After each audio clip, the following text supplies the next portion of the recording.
It is real. It is 91.9, 91.5, www.drealfm Grenada. And from you hear my voice, you automatically know that Andre is not here. Let's move over to Brother Bandy. Let's go ahead and move over to Brother Bandy as he invites the Lord's presence before we begin. Good morning, Brother Bandy. Good morning to you, Nabi, and I give God praise and thanks. I was trying to reach Mr. Donald because I sense that something is not right because I know normally he will be there. But we give God praise this morning. Praise God from whom our blessings flow. Praise Father, Son, and Holy Ghost. This morning, God, we give you praise and thanks for watching over us, God, for your guided angels over our lives as we sleep into a new dawn.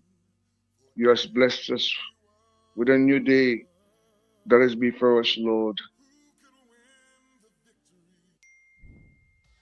And even to the end of today, you alone knows everything because you are sovereign. This morning I unite my hearts with the family of Real FM, Lord. I bring Mr. Donald, wherever he is this morning. I don't know what his situation may be, God. But God, I just pray your anointing over your servant. I pray your anointing over your son this morning. God, I just plead the blood over his life. And I ask you to protect him, God, in every aspect, in every area, Lord. Whatever needs, Lord, you supply it this morning, God. God, we lift Real FM into your hands this morning. We thank you, God, that we have the opportunity every morning that we can come and just cry out to you and say, Lord, have your way this morning. Oh God, the song says, my hope is built on nothing else than Jesus' blood and righteousness. I did not trust the sweetest fame, but wholly lean on Jesus' name. On Christ the solid rock I stand. All other ground is sinking sand. I pray, Lord, that somebody this morning will know that you are the best architect, Lord, to build, in our nation. God, in our nation, we see the devastation of burial. And we hear the words these days, build back better. Oh God, is somebody live need to build back better this morning? Oh, they need you this morning so that you can build. And when you build, Lord, oh, the beauty, oh, the aroma that can shine in this dark world. Oh God, I pray this morning that you would let somebody know that you're going to give them beauty for ashes this morning. Beauty for ashes this morning, Lord. Oh God, ashes may seem like something that burn to the end and it has no use. But this morning, God, that ashes, Lord, has nutrients from it, Lord. And God, you can take that ashes, Lord, oh God, and turn it back to beauty. This morning, God, we lift every person before you this morning. We lift the farmers especially in our hands this morning, God. We thank you for them. We thank you for your covering over them, Lord. Thank you for the rain. Thank you for the sun. Oh, thank you for blessing us with lovely weather these days, God. We give you praise this morning because you are God. Oh, God, I just pray this morning, God, that somebody this morning who's not well in body, God, we can look to you, God, the author and finisher of our faith. You is a great physician this morning. You are Dr. Jesus this morning, Lord. You can do what no man can do this morning, Father. Heal somebody this morning. Be it in the hospital or be it at home this morning, Father. Whatever need somebody have this morning, oh, use the source of everything, God. You say without you we can't do nothing. Oh God, I pray for God what's going to take place this morning on the agricultural program this morning. Be with Navi this morning. Continue to bless and guide her, Lord. And all those who be there, Brother Brutran and the other facilitators, Lord. We pray for them this morning, God. Father, have your way this morning. We lift every family of Real FM before you this morning. And God, we thank you for another day that you have blessed us with. You teach the disciples to pray. And you say, Our Father, reach out in heaven. Hallowed be thy name. Thy kingdom come. Thy will be done on earth as it is in heaven. Give us this day our daily bread. And forgive us our trespasses as we forgive those who trespass against us. And lead us not into temptation, but deliver us from evil, Lord. For thine is the kingdom, the power, and the glory, forever and ever. Amen and amen. Amen. God bless you, Nabi. Thank you, Brother Bandy. Have a great day. You have a great one as well. Thank you. So, guys, most of you are probably wondering, well, what is she doing here this morning? I'm just filling in for Mr. Donald. All is well with him. Nothing is wrong with him. He just had some things that he had to take care of, and I'm just sitting in here until BJ joins me, and then he would go ahead and take over with the agriculture discussions. I haven't been on here for a while, so I'm going to go ahead and take some time to say a special good morning to each and every one of you that probably knows me, remembers me. It's been a very long time since we've spoken, since I've been here to say, hey guys, what's up? All is well with me. All is well, you know. I'm just a bit under the weather. But nevertheless, I have life, I have health, I have strength. And that is definitely what is important. We're going to go ahead and take a quick commercial break, and I will be back with you guys with the weather.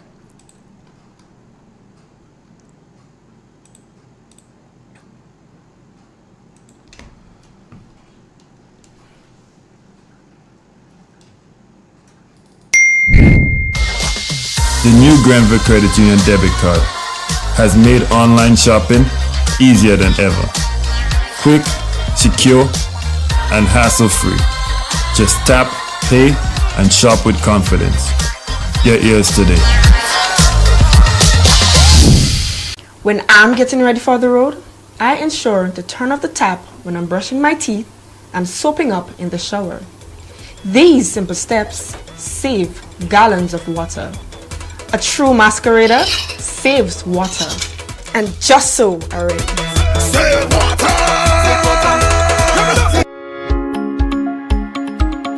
School's calling, and Maya's Collections has the answer. Hey parents and students, the countdown is on. Maya's Collections in Sitez is your go-to spot for everything back to school. Uniforms, we've got them. St. Patrick Catholic School shirts, primary and preschool uniforms across St. Patrick, MacDonald College, St. Mark's and Montrose Secondary School uniforms, shirts, socks, vests, and more.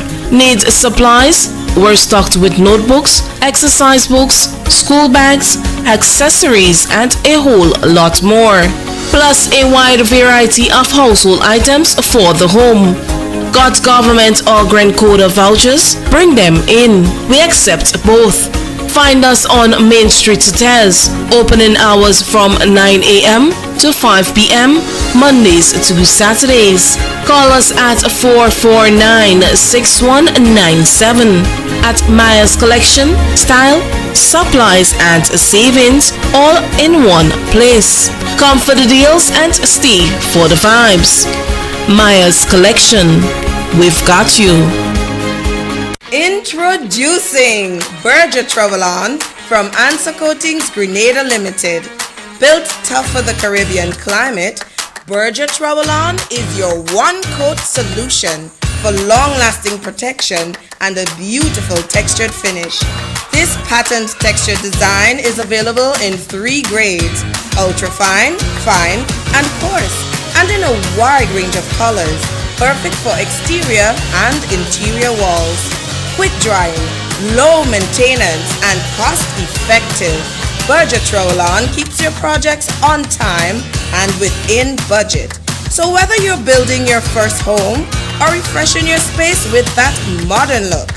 In an industry where customers expect quality, M&N Hardware Limited is a leader in locally manufactured aluminum windows, doors, roofing, and guttering. Our manufacturing division is efficient, flexible, and will always go the extra mile to surpass customer expectations. If you need security, sash, casement, or projected windows, we're able to do it. Our security and heavy-duty doors are state-of-the-art and can be customized specifically for you.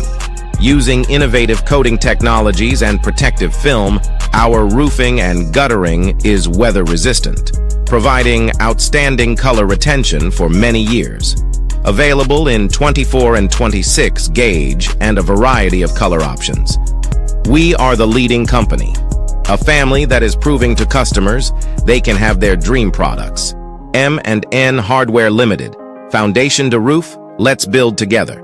Are you ready to take your brand to the next level? Look no further than the Chameleon Design Studios, the creative powerhouse behind Key Central and dozens of standout brands across Grenada and beyond. From web designs, animations, and motion graphics to custom video productions, we bring your visions to life with unmatched efficiency and professionalism. Need a logo? Logo design starts at just $1,500, and our starter pack includes brochures, call cards, and letterheads. Whether you're launching a new business, revamping your identity, or telling your story visually, Chameleon Design Studios is the new face of designs. Call us now at 1473-422-8601 or scan that QR code. Follow us on Instagram at chameleon_473. Let's communicate. Call us today. And we are back, guys, and on the line with me I have Mr. Andre Fletcher from the Met Office. Good morning, sir.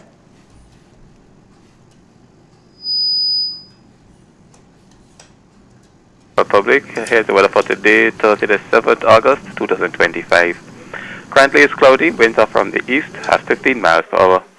Barometric pressure 13.2 millibars, that's just about normal and rising. Present temperature 26.9 degrees Celsius, relative humidity 87%. Yesterday's maximum temperature 32.1 degrees Celsius. Last night's minimum 26.3 degrees Celsius. Over the past 24 hours, 0.7 millimeter of rainfall was recorded, which brings the total for the month to 9.1 millimeters. Now to have a look at the forecast, valid for today and tonight. Today we expect some partly cloudy conditions with occasional showers during the morning and afternoon. Maximum temperature 32.5 degrees Celsius. Winds east-northeasterly to east-southeasterly at 10 to 20 miles per hour. Seas moderate, waves up to 7 feet in northeasterly to easterly swells. Hence a small craft advisory is in effect. Tides will be low at 10 a.m. and high at 3 p.m. Sunset today at 6:30, rises tomorrow at 5:55. Just a repeat of the forecast, valid for today and tonight. Partly cloudy with occasional showers during the morning and afternoon. Maximum temperature 32.5 degrees Celsius. And the small craft advisory is in effect. I'm Andre Charles, reporting from the Met Office. Thank you. Thank you so much. Have a great day. Thanks, Cynthia. Thank you. Bye-bye. All right, guys. So it seems that I'm a bit rusty still.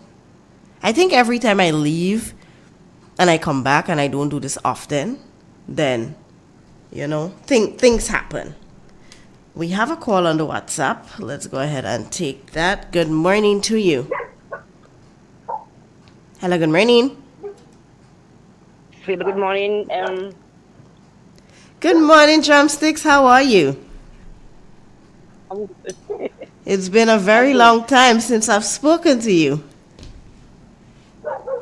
I do. All right, go ahead. Let me just say the Lord, I bring from the word of God, Psalm 23. The Lord is my shepherd, I shall not want. He maketh me to lie down in green pastures. He leadeth me beside the still waters, he restoreth my soul. He lead me in the pathway of righteousness for his name's sake. Yea, though I walk through the valley of the shadow of death, I shall fear no evil, for you are with me, your rod and your staff, they comfort me. Thou preparest a table before me in the presence of my enemies. Thou anointest my head with oil, and my cup runneth over. Surely goodness and mercy shall follow me all the days of my life. I shall dwell in the house of the Lord. Amen. Amen and amen. How is everyone? Everybody all right? Nice. That's nice to know. Great. I'm glad to hear your voice this morning. Thank you. Thank you. It's a bit rusty, but it's good to know. Nothing. Yes, yes. How's your daughter? She is fine. She is going to be attending secondary school come September. Hello, lovely. Yes, yes. So you have yourself a blessed day. You too have a wonderful day. Thank you. Bye-bye. Yes, guys. So I'm really rusty. It's really been a minute, and I think I really need to do better, honestly. But nevertheless, we are here. It's a beautiful Thursday morning on the outside. Of course, it's Agriculture Thursday. I am just filling in until BJ, Dr. Antoine, or any one of the agriculture guys gets here so that they can go ahead and take over and, of course, speak to you on agriculture. Side note, Mr. Donald is fine. Do not worry. I know I see the comments. Everybody is worried. Oh, they hope he's better. He's feeling okay. He's fine. Like I said, he just had some things that he had to take care of this morning. Good morning to Jerome. Good morning to Christine. Good morning to Gemma. Good morning to Chunky. Good morning to Miriam. Good morning to Angel. Good morning to Dalton. Good morning to each and every one of you that is on here even before the stream starts. Of course, we know, like, share, subscribe, all the necessaries. I'm going to take a quick commercial break and I'll be right back with you guys. The new Granville Credit Union debit card has made online shopping easier than ever. Quick, secure, and hassle-free. Just tap, pay, and shop with confidence. Get yours today. When I'm getting ready for the road, I ensure to turn off the tap when I'm brushing my teeth and soaping up in the shower. These simple steps save gallons of water. A true masquerader saves water. And just so already. Save water.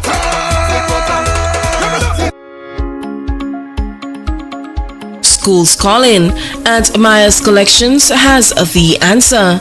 Hey parents and students, the countdown is on. Maya's Collections in Sitez is your go-to spot for everything back to school.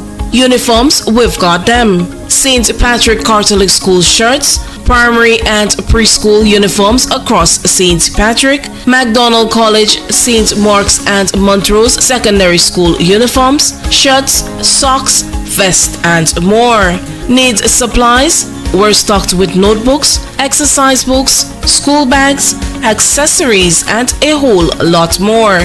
Plus a wide variety of household items for the home. Got government or Grand Coda vouchers? Bring them in. We accept both. Find us on Main Street Sitez. Opening hours from 9 a.m. to 5 p.m. Mondays to Saturdays. Call us at 449-6197.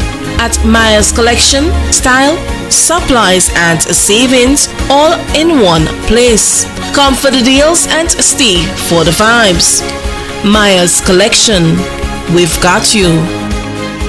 Introducing Berger Travel-On from Answer Coatings Grenada Limited. Built tough for the Caribbean climate, Berger Travel-On is your one-coat solution for long-lasting protection and a beautiful textured finish. This patent texture design is available in 3 grades: ultra-fine, fine, and coarse, and in a wide range of colors, perfect for exterior and interior walls. Quick drying, low maintenance, and cost-effective. Berger Travel-On keeps your projects on time and within budget. So whether you're building your first home or refreshing your space with that modern look. In an industry where customers expect quality, M&N Hardware Limited is a leader in locally manufactured aluminum windows, doors, roofing, and guttering. Our manufacturing division is efficient, flexible, and will always go the extra mile to surpass customer expectations. If you need security, sash, casement, or projected windows, we're able to do it. Our security and heavy-duty doors are state-of-the-art and can be customized specifically for you. Using innovative coating technologies and protective film, our roofing and guttering is weather-resistant, providing outstanding color retention for many years. Available in 24 and 26 gauge and a variety of color options.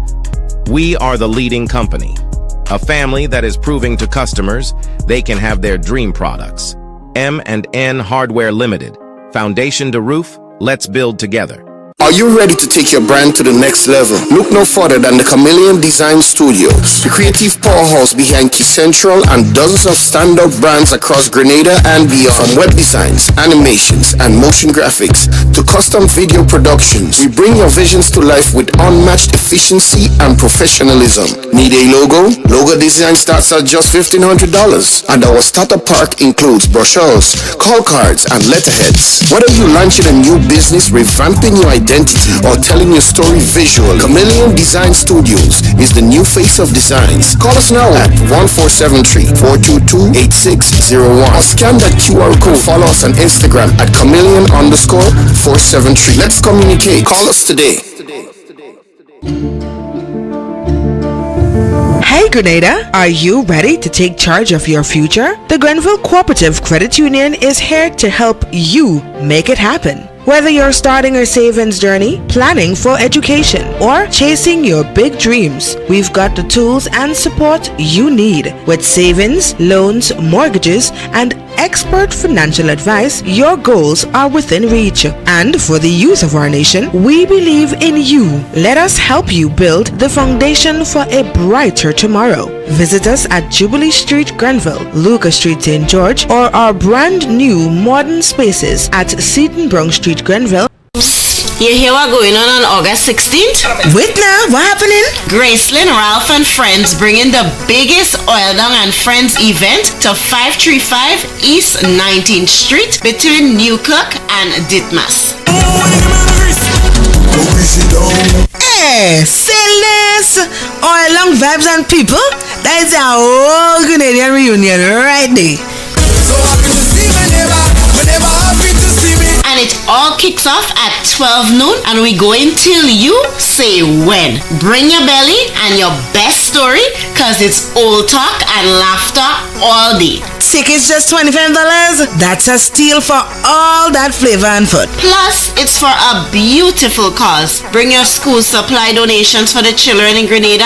Let's help them head back to school ready and proud. Call Gracelyn on 917-582-6406. Denny's at 347-538-6827. Maudlin at 347-463-4536 or Sharon at 516-841-3996 to get your tickets or drop off your donation. Hey, August 16th all year. Come for the food, stay for the vibes, and leave knowing you made a difference. Oil Down and Friends, it's the lime you don't want to miss.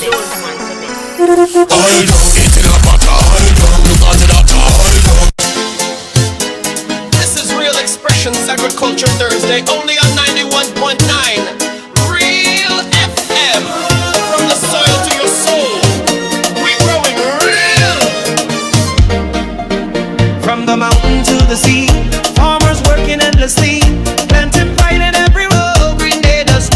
never grow. Sunrise brings the harvest call. Banana, nutmeg, feeding all. We salute the ones who feed with every hand and every seed. Grow real, grow Grenada. Heart of the land, real farmer flavor. Tune in, feel the nation rise. It's Thursday, we're proud and wise. On 91.99, Real FM style. It's Agriculture Thursday, Grenadian vibe. In the garden, in the field, real stories now revealed. Voices strong with tales to share of heritage, love and country care. Let the young and old unite, real expressions shining bright. Agriculture is the way to build tomorrow from today. Grow real, grow Grenada. Part of the land, real farmer flavor. Tune in, feel the nation rise. It's Thursday, Agri proud and wise.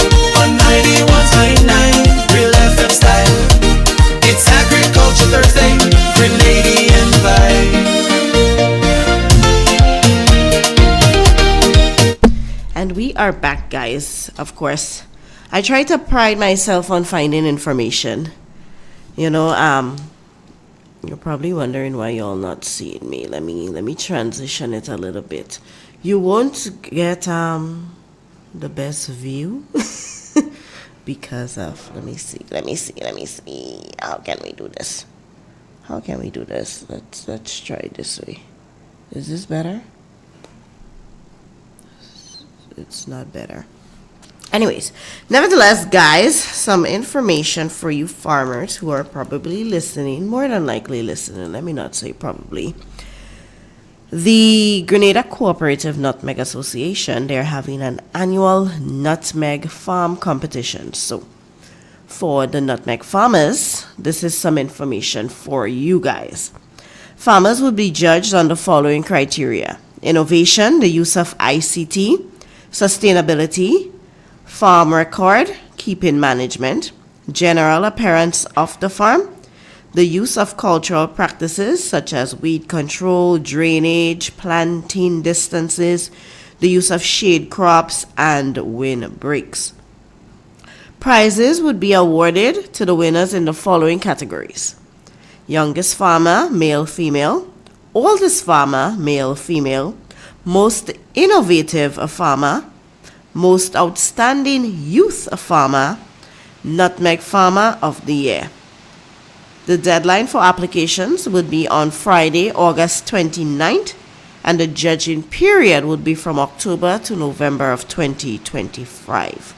Prizes include monetary prizes, trophies, farm tools, coupons, certificates. So if you are a nutmeg farmer and you are interested in taking part in the annual nutmeg farm competition, you can go ahead and visit the GCNA's Facebook page or reach out to their office, and they would provide you with more information in that regard. Also, there's an estate market taking place at the Ministerial Complex. That's tomorrow on August 8th.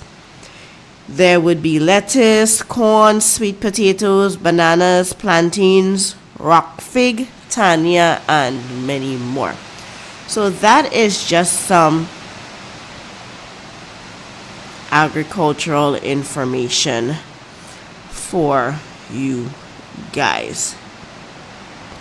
It is pouring on the outside. So if you are getting ready to leave home and it's sunny on your end, just walk with that umbrella just in case.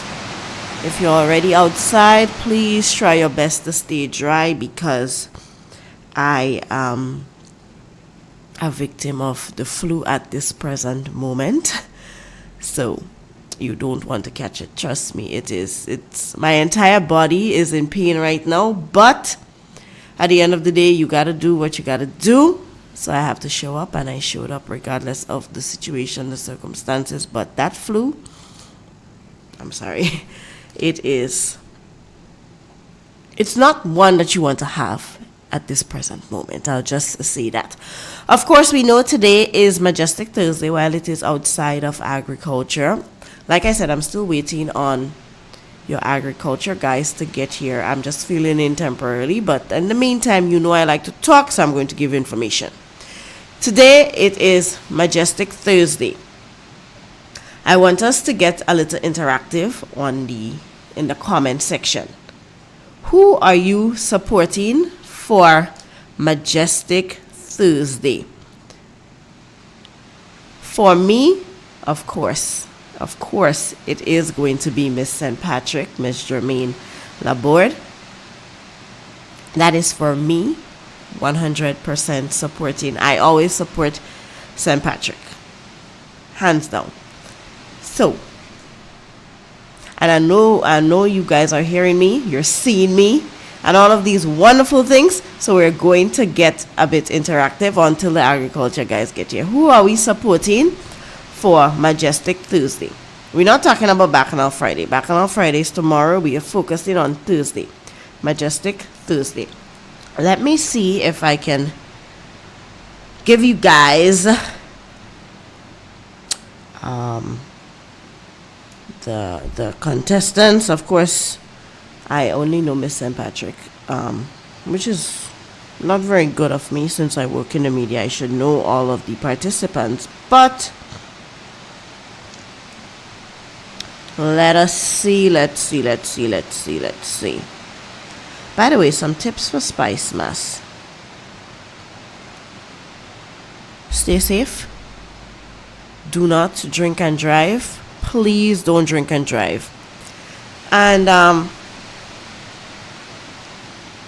not saying that the foreigners cannot drive, but there are some, please note I said some, there are some that probably are not even Grenadian, but they come in, they rent the vehicles and they drive in the middle of the road. You have to look out for them.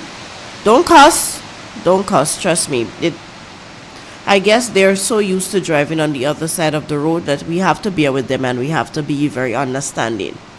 So take your time. Do not drink and drive. Have a safe and enjoyable Carnival 2025. Leave the weapons at home. Leave the weapons at home. Especially the guns. The guns. Back in the day, there used to be fighting with fist fights. A man would probably pick up a piece of 2x4, but now we have the guns.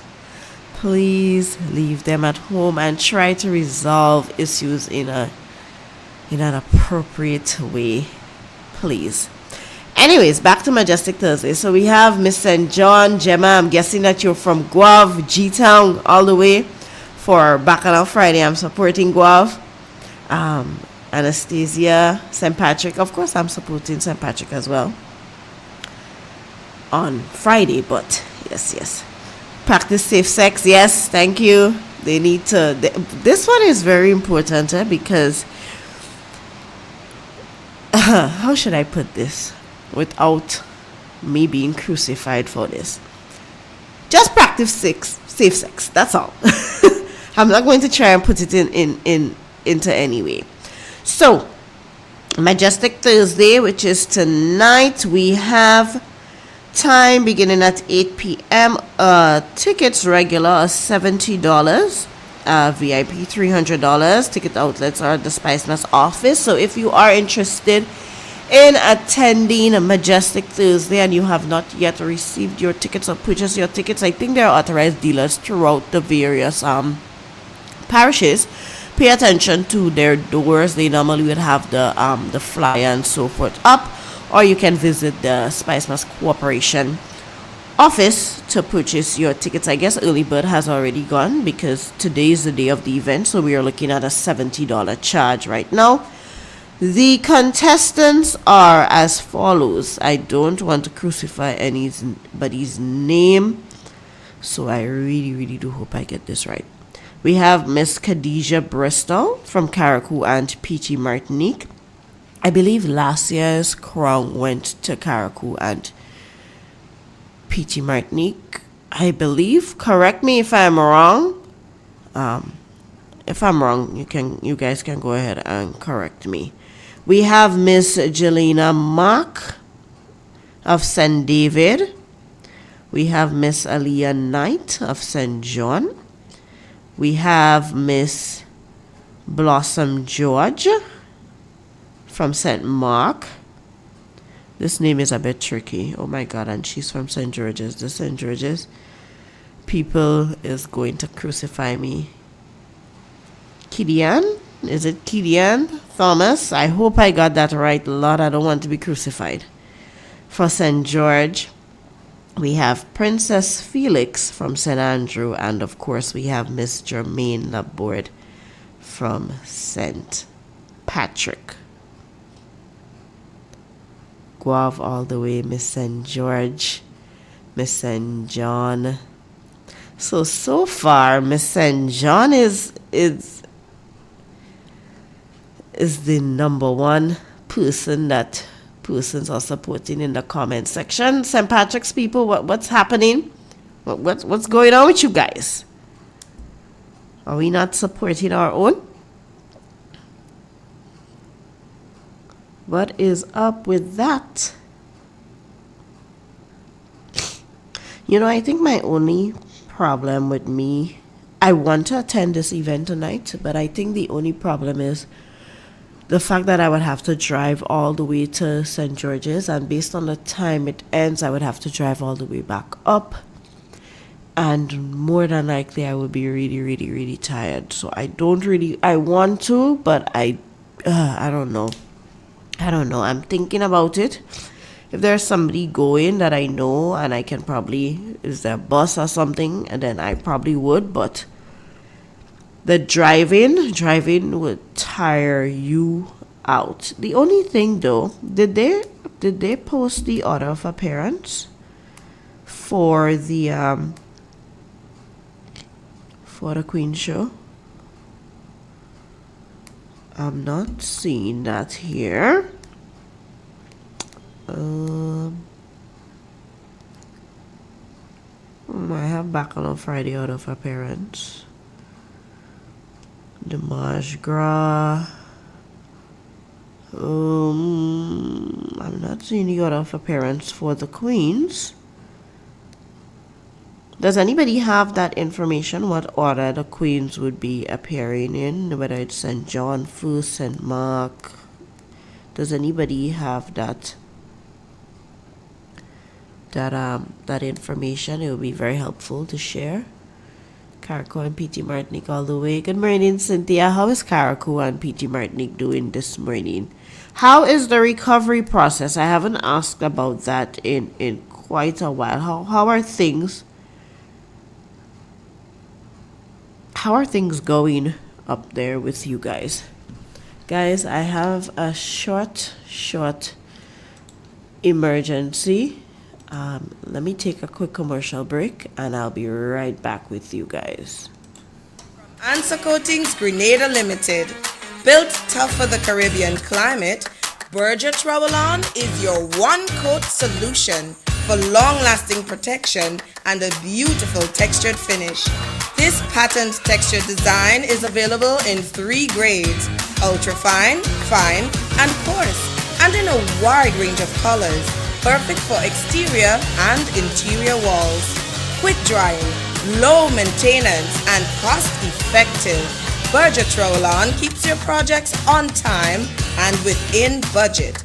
So whether you're building your first home or refreshing your space with that modern look, in an industry where customers expect quality, M&N Hardware Limited is a leader in locally manufactured aluminum windows, doors, roofing, and guttering. Welcome listeners to Did You Know, a 5-minute program from the Grenville Cooperative Credit Union. I am your presenter, Ocelyn Crosby. On this week's program, we continue to share the performance review of the GCCU in 2024 by the General Manager. The Grenville Cooperative Credit Union realized an increase in members' term deposits and was able to pay 5% dividends for the period now under review.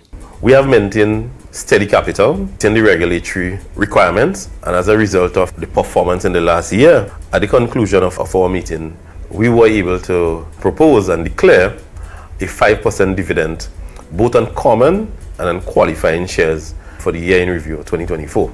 So I am certain that members would be very much happy to know that we are able to declare a dividend, notwithstanding the pressures that we have seen in terms of our interest margins, the fact that, as I mentioned, that we have seen some rise in delinquency, which we are working on, and we have seen an increase in non-interest expenses, trends that we are currently working to turn around. As the credit union reviews its performance for 2024, it is also using the opportunity to create strategies that will help combat worrying trends in the areas of risk and governance. Currently, we have brought in a consultant from Dominica, a very experienced former banker, who is assisting us in terms of looking at some of the existing operating processes, whether it is credit, whether it is the card program, or other strategic initiatives that we are undertaking. And that gentleman is Mr. Lambert Lewis, and he is on assignment with us for a year, because while we have done quite a bit over the years, we believe that the infusion of technology, we must now start looking at what next. What are the strategic drivers of growth for the years to come? How do we ensure that we have the support, the resources, the personnel, and we make the dynamic decisions to remain competitive as an institution? Charles underscored the importance of an independent, experienced voice, providing professional guidance to the team. We believe that there is quite a bit of merit in terms of having an independent outside thinker share their expertise with us as we continue to reshape what we're doing. So that also includes a lot of, as I said, risk. When we speak of risk, we're speaking of looking at our policy agenda and looking at ways and means that we can strengthen policies, look at how do we reduce and mitigate areas of risk, and to build capacity collectively, both with staff and also that of the management team. We are due now for a break, more when we return. The new Grenville Credit Union debit card has made online shopping easier than ever. Quick, secure, and hassle-free. Just tap, pay, and shop with confidence. Get yours today. Welcome back. If you're just joining us on this week's program, we continue to share the performance of the GCCU in 2024.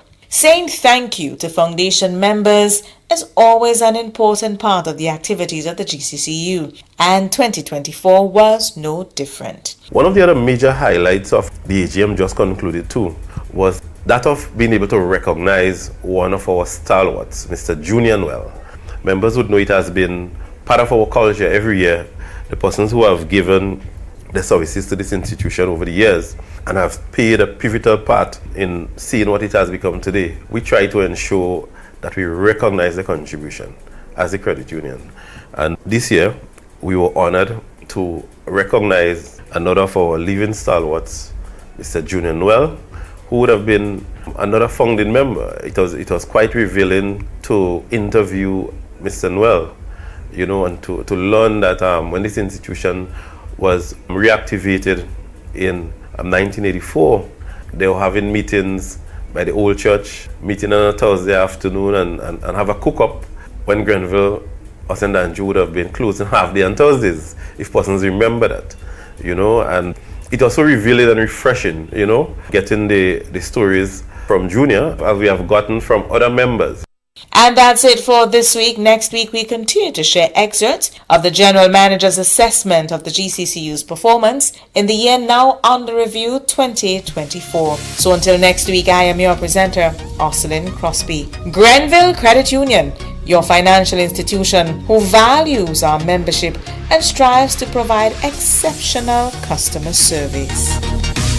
Are you ready to take your brand to the next level? Look no further than the Chameleon Design Studios, the creative powerhouse behind Key Central and dozens of standout brands across Grenada and beyond. From web designs, animations, and motion graphics to custom video productions, we bring your visions to life with unmatched efficiency and professionalism. Need a logo? Logo design starts at just $1,500, and our starter pack includes brochures, call cards, and letterheads. Whether you're launching a new business, revamping your identity, or telling your story visually, Chameleon Design Studios is the new face of designs. Call us now at 1473-422-8601 or scan that QR code. Follow us on Instagram at chameleon_473. Let's communicate. Call us today.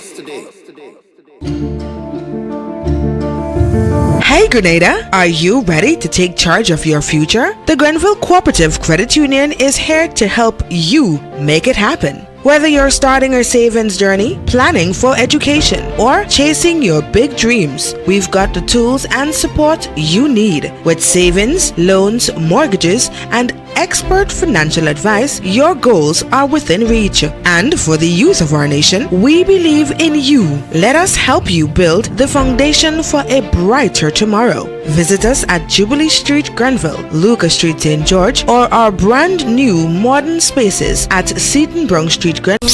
You hear what going on August 16th? Wait now, what happening? Gracelyn, Ralph and Friends bringing the biggest Oil Down and Friends event to 535 East 19th Street between Newkirk and Ditmas. Hey, silliness!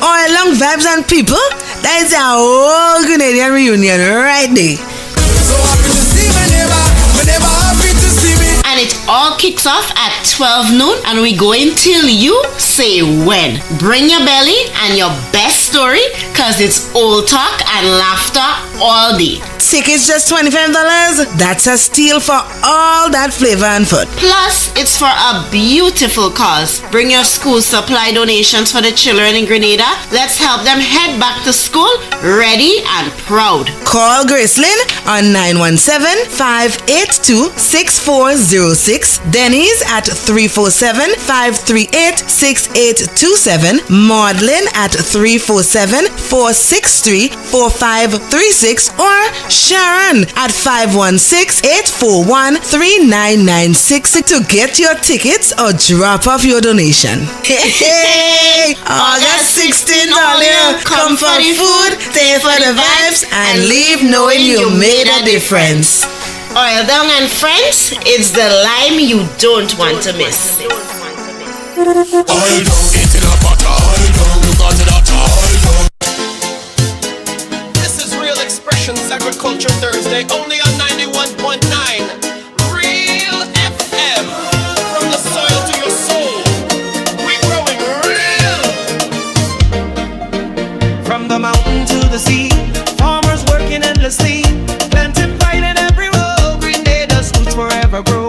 Sunrise brings the harvest call, banana, nutmeg, feeding all. We salute the ones who feed with every hand and every seed. We grow real, grow Grenada, heart of the land, real farmer flavor.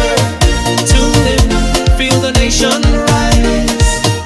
It's Thursday, we're proud and wise. On 91.9 Real FM style. It's Agriculture Thursday, Grenadian vibe. In the garden, in the field, real stories now revealed. Voices strong with tales to share of heritage, love and country care. Let the young and old unite, real expression shining bright. Agriculture is the way to build tomorrow from today. We grow real, grow Grenada, part of the land, real farmer flavor. Tune in, feel the nation rise. It's Thursday, agri proud and wise. On 91.9 Real FM style. It's Agriculture Thursday, Grenadian vibe.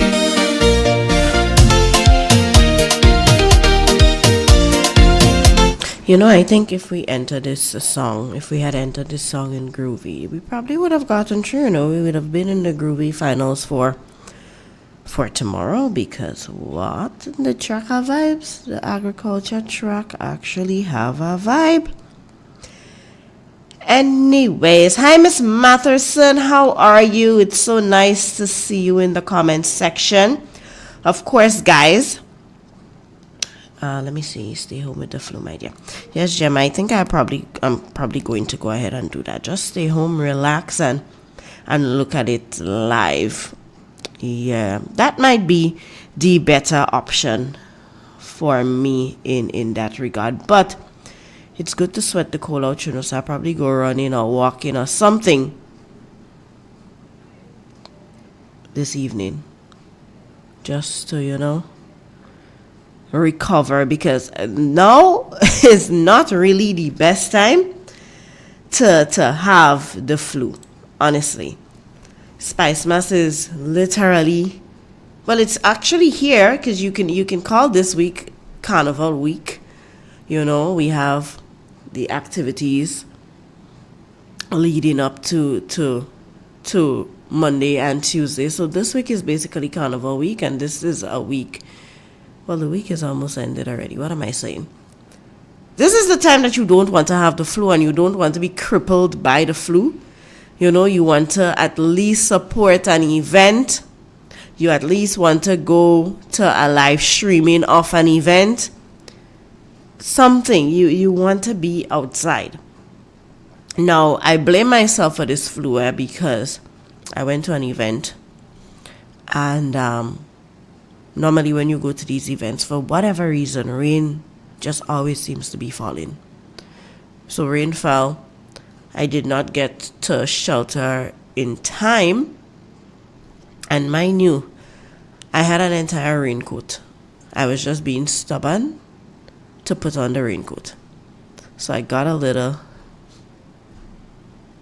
wet, and as a result, here we are now with the flu.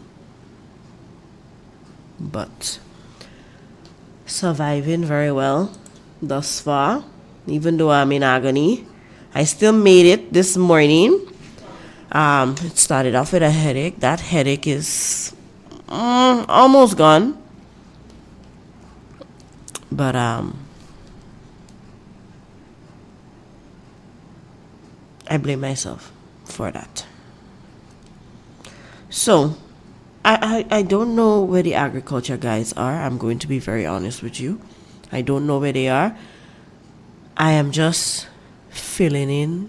I'm sitting here waiting so that they can come and discuss agriculture with you guys, because I don't do any farming. The most I know how to do is dig a hole, put the seed, cover it, and you just have to give it a little water. Give it a little water, and that is it.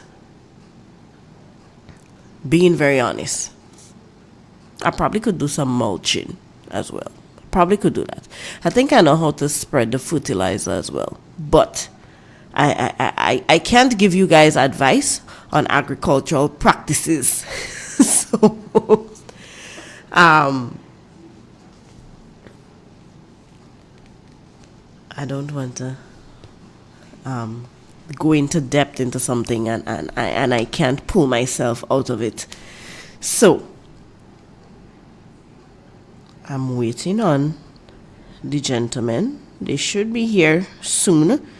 And then hopefully they'll be able to take over and discuss agriculture with you guys.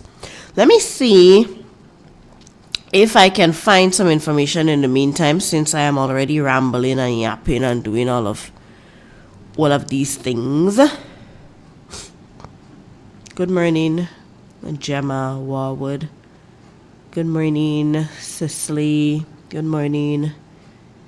Good morning to you guys. Good morning to the loyal listeners of Real FM. Let me see what I can find for you guys. Why is audio playing in the background here? Let's see.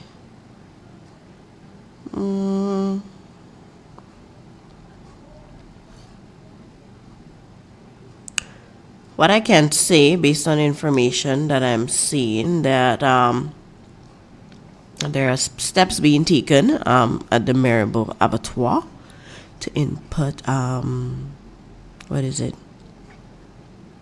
A structure sustainable pork industry. So if you have pigs, I think that's something that should pique your interest. Going on at the Marable Abattoir. I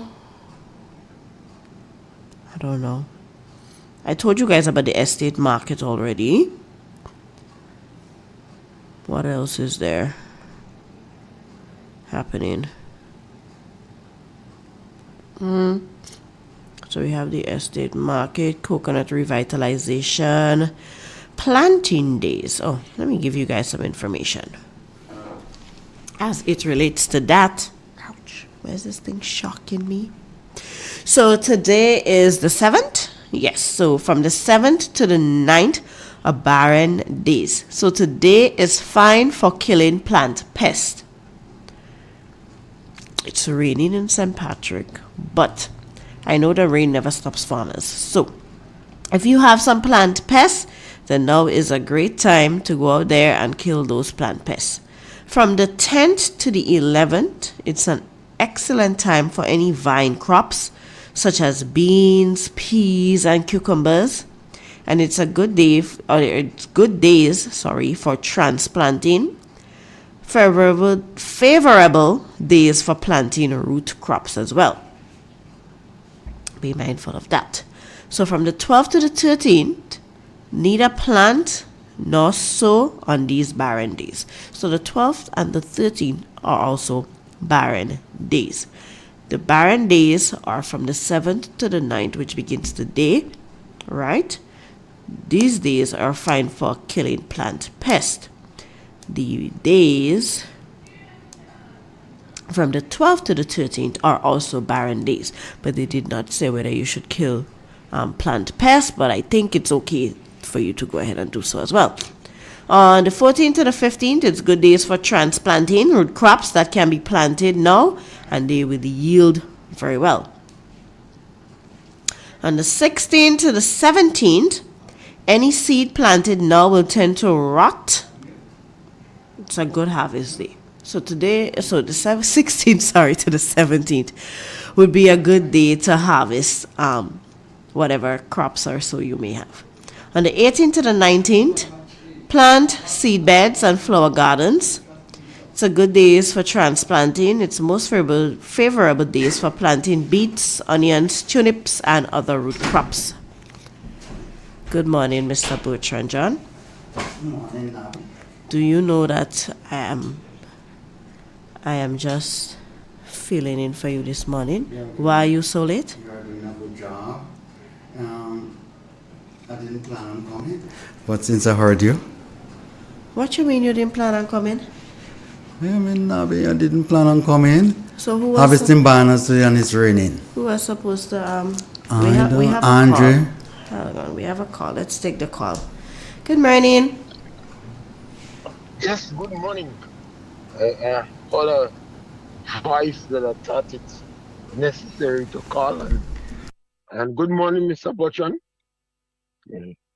And at the same time, if you want seasoning pepper or ginger, Shripi's Minimart in Muya, that is the place you can come and get that. I passed yesterday and I noticed you have a lot of nice, beautiful seasoning pepper. It actually lit up my eyes. Yes, man. And the pepper was produced from about 4 or 5 trees right behind the galaxy. Wow. That's a lot. It was a whole crate, you know. It didn't look really healthy. Got almost 2 crates. And it's a question of encouraging people. Because of the fact that we have the most landowners in the country, we always encourage people to get in. I think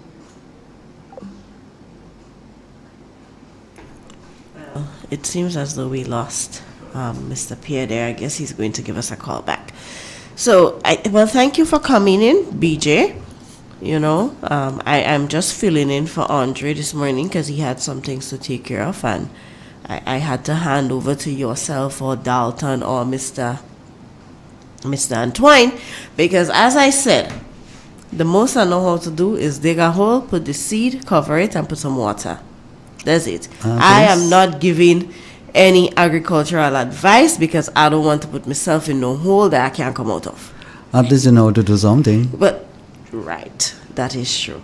So I don't know. That's a starting point. And it's very nice to know that you're harvesting bananas. Let me should call your chap. Yes, you let might me look to get some ripe ones. Yes, because mine is finished, and I had to message him today. Well, actually, when I went outside, I had to message him to let him know that my stock was finished. So thank you for that information. I don't know what you're talking about this morning. Do you have anything planned? Not necessarily. We wait on the callers to call in. Okay. Raise the concern or comments or whatever. Well, I think we have a call. Good morning. Yes, I think the technology was a little too big for me and I got cut up. So back again. Yes, I always encourage people to use their small plot of land and maximize its use. We have a lot of land owners in Grenada, and I am an individual who likes flowers. So I planted flowers in the front of the galaxy. But the flowers that I'm planting there is to cover the entire ground. So I hope I don't have to weed, because now that in my noontide, I can't afford to expend much energy. So the flowers is also very attractive to the bees. So I'm hoping that the bees would get the foraging material from the flowers. And then because you have to, the place, whatever building you have, must mine itself. So the pepper that I plant, or the cane or the ginger, is to mine the building, to pay for the building. You must not have a building that don't have value. It looks good, but it's not making money. So if you have a house, you must have children and women and dogs and cats in it. Or you must produce enough from the house to pay for the expenses of the house, the electricity, the telephone, the water, and the basic maintenance. And that must be the culture of our people. And every member of the house must try to be an asset, not a liability. So parents must see the children as movies. So there is no need for a television if you have children in the house. Because the children is practically movies, theater. They laugh, they cry. You enjoy what you have, and the training program that you provide for the children helps. The flowers that you plant around your home, and Grenadian like flowers. The children must know the names of the flowers. Could you imagine you have 20 different flowers around the house, and your 5-year-old know the names of the flowers, the level of vocabulary. And because it's different flowers, children learn to admire that I have a beautiful flowers garden with different flowers. And your children might encourage them to draw the flowers, because the flowers have different colors and shape and form.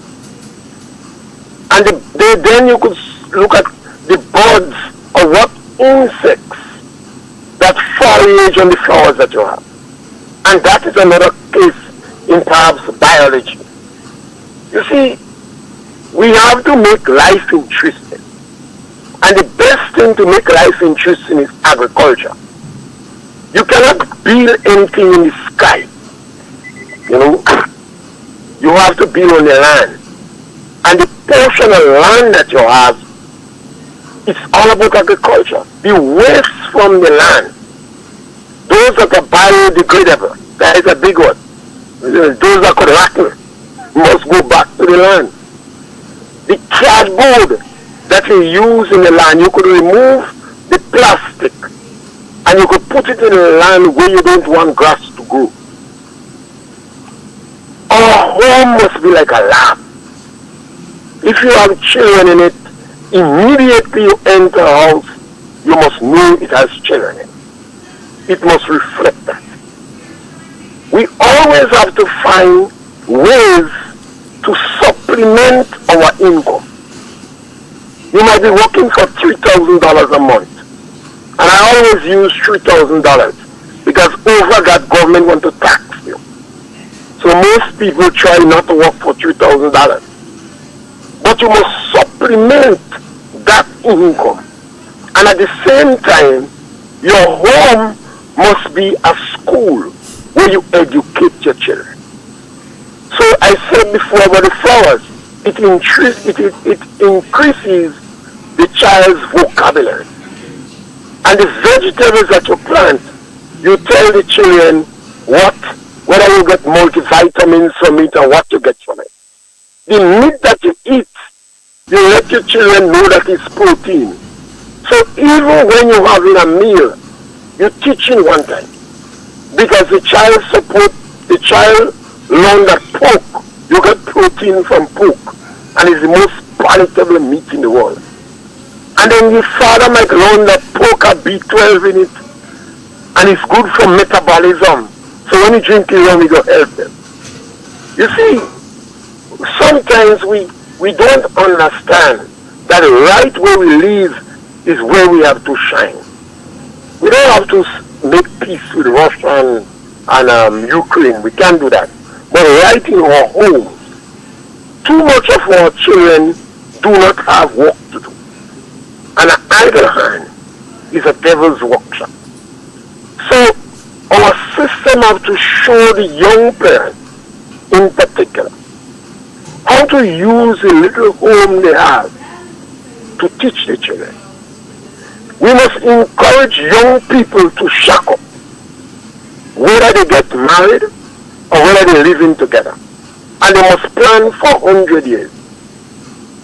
And then that is where they would see, if you 5-year-old plant a mango tree, let us suppose you have enough land to plant a Julie mango.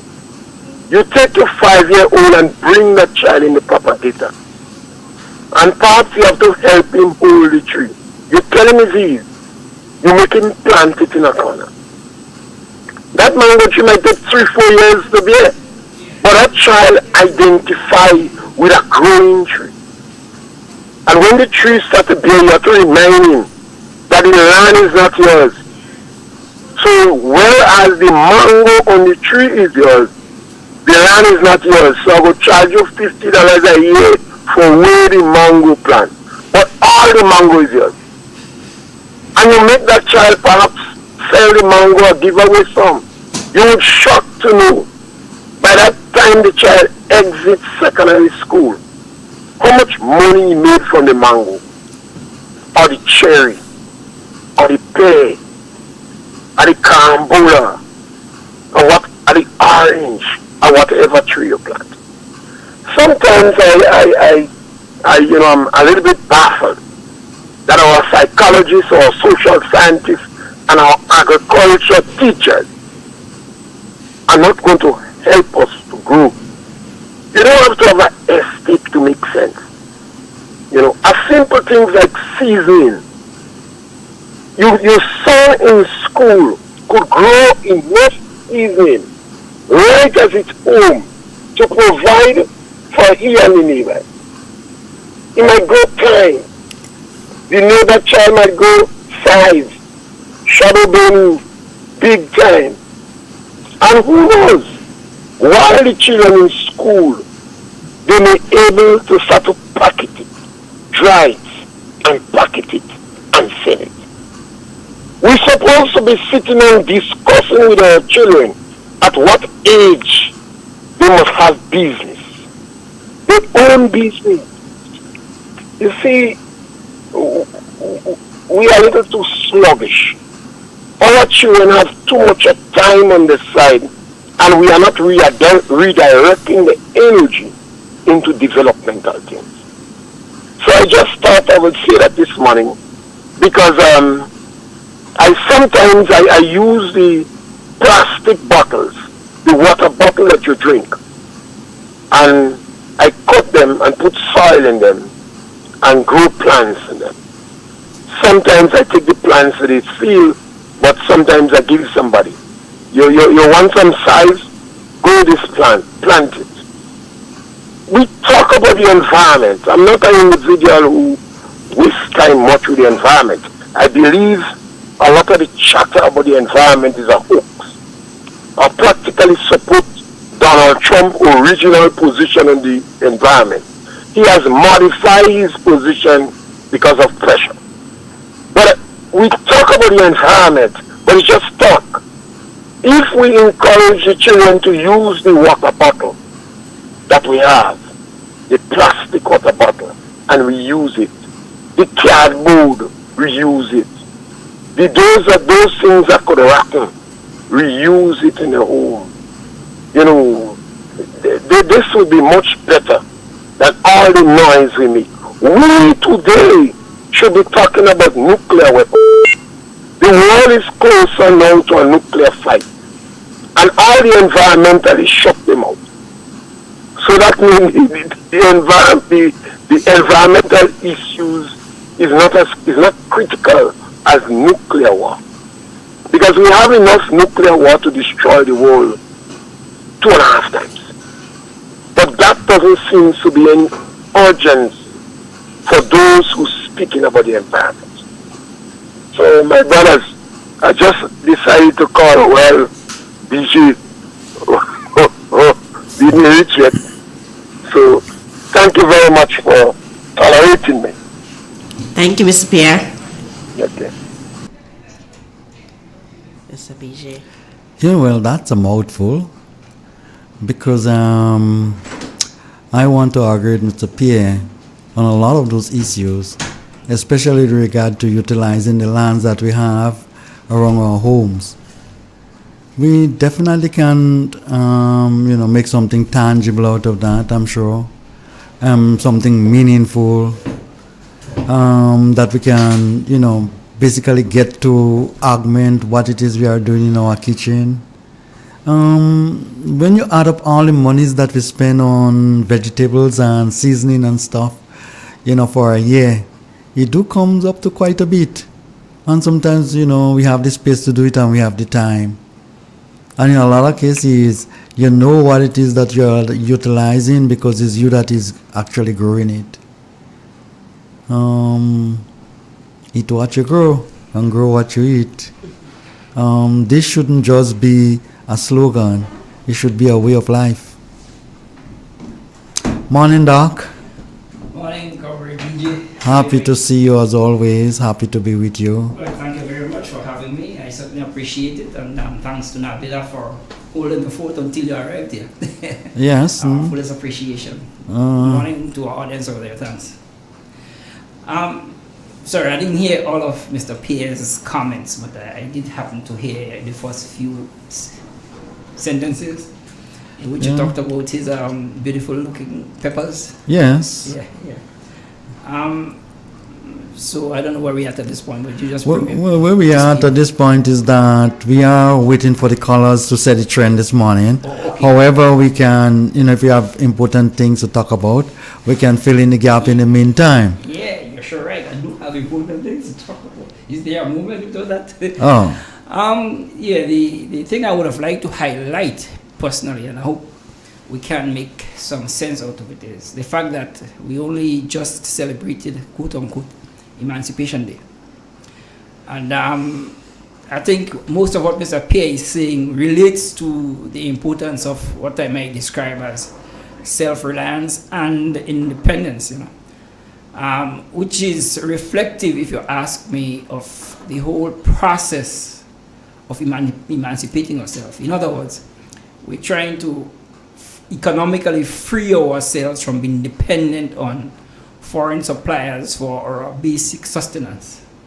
And so that, in its essence, is a big and a significant aspect of what I would describe as the emancipation of ourselves, because my whole concept of emancipation is not just the legal and political process of saying that you're free or you're at liberty, but I think there additional dimensions to the process of emancipation, including economic emancipation, including mental enslavement, including social emancipation, and including political emancipation. So basically, those things can be achieved, however, if at the core, at the foundation, we do have quote-unquote economic emancipation, which to a greater part, I think Mr. Pei seems to have been addressing in his recent discussions on the radio, based on what I've been hearing, for the last few weeks. In any case, I wanted to highlight that aspect of it because what I've come to realize, BJ, is that one, it's 50 years, 51 years since we've been independent, right? Politically independent, and we have the choice of being able to carry out our own foreign affairs. But we also have the choice of ensuring that we can plan our own economic development. That's one part of it.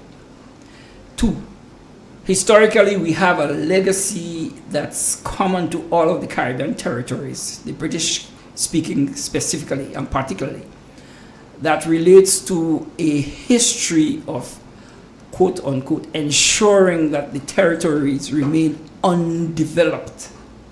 And that's a serious issue because if 50 years or 51 years after being able to determine our self-determination, we still not have been able to emancipate ourselves from that legacy of the former colonizers, ensuring that our territories remain undeveloped, then it means we are still at a stage where we need to understand who we are, what we want, where we're going, and therefore we're not emancipated.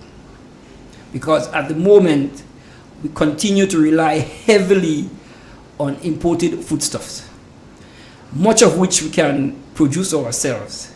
So you explain to me now, how are we emancipating ourselves when in essence, we're not being able to make use of the resources? Let me make an additional point here. I've come to learn that the idea of ensuring the Caribbean territories remain undeveloped was a deliberate policy of the British colonial services. And in 1958, they literally passed a law that said Grenada should never industrialize.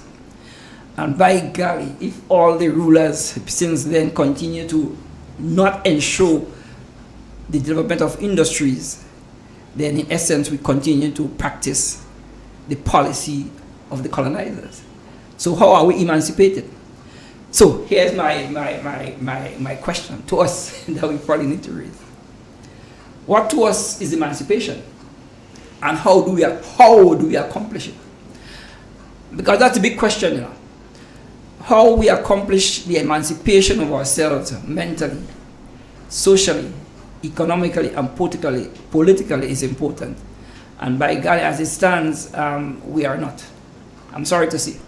But let me just make an additional point and I'll leave you to say anything. What I've come to realize over the years, BJ, and Sister Nabila, of course, and to our audience out there, is that there was a period in time when, prior to the carrying of the Africans into the Caribbean, the people of Africa was referred to as Africans. In those days, they served the courts of the monarchs in Scotland, and Norway, and Denmark, and Holland, etc. And they were referred to as Africans. Hannibal was referred to as an African. But there was a point in time when the British Parliament wanted to enslave and make use of the African people to provide the cheap and free labor in the Caribbean on their territories. And guess what they did, BJ? To justify that enslavement of the African, they began to refer to the Africans as black, deliberately as black people. And then they began to put all kind of negative descriptors to describe the Africans, like cannibals, heathens, people who walk, not naked, half naked, or that kind of nonsense. Right? But you also know that the term black is used by the same English language to describe almost everything. Mm-hmm. So you have blacklisted, which is something we're experiencing currently from a political perspective. blackball, blackmail. So everything negative is black. Even now, every time a negative word is being used on television, especially the BBC, for example, you see lose, they show you an African American or some of African heritage. Anything poor health, they show you the image of an African person of African heritage. So we have to, as Bob Marley said, emancipate ourselves from that mental enslavement by getting rid of the institutionalized negative connotations given to us when we refer to ourselves as black. And to crown that point is, Eric Williams himself said, as a people, we are a Caribbean civilization. Simple. Because one, we're not Africans. We have African ancestors, yes, but they're not the only ancestors. We have ancestors of the original Indians met here in the Caribbean. We have ancestors of European origin. We have ancestors of Asian origin. So you explain to me how this amalgamation of various ethnic groups in the Caribbean could be referred to as African. And so it's true, as Ralph Gonsalves confirmed, we as a people, we are a Caribbean civilization. And so that, in my opinion, has to be the beginning point for us to begin to mentally free ourselves from that mental enslavement. That's my comment as regards our agricultural process this morning. Sorry, but that's where we are. No, that's okay. Doc, that's where it starts. It starts with the mindset. Yes. Mental slavery worse than physical slavery. And you know what is strange, Doc?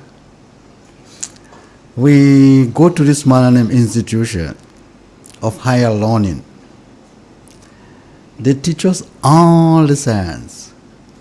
We come back in our country and we still cannot apply it, and you ask yourself why.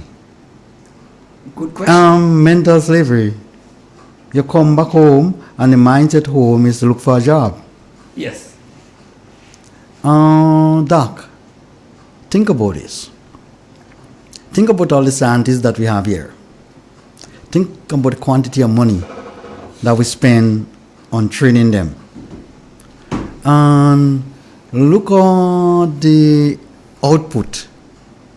And it does not justify the monies that you spent. I agree. Look upon the quantity of food that we import. We import bill. And you will realize that probably out of every dollar that we have, maybe 60 cents of it is being spent in buying food to come in your country, The others being spent in, for social services and other things. And then you can't pay your bills. You know why, Doc? The importation of food is too high. It definitely is too high. And we have to take a collective approach with regard to solving that problem. Education, agriculture, everything have to be, intertwined in order for us to alleviate that problem. Because it's a mindset. Doc, you notice that they don't take demoralized soldiers and send on the battlefield because you're not going to last long when the time gets hard. Mm-hmm. And we have too much of demoralized people here in our country. And because of that, you find you have a demoralized population, demoralized police force, demoralized nurses, demoralized civil servants, because the bosses are demoralized. And so you don't have people waking up with energy and vibes and, thinking about production and whatever, because they're demoralized. And politics, they do it by politics, they do it by economics, and they do it by the training. Because if you notice the one vote, that's all they care about. If you notice the figure some people should have, while some people shouldn't have, and they teach them that from since the days of slavery, massa. You understand? You're a house slave and you're a field slave and whatever. And they still have that yoke around our neck.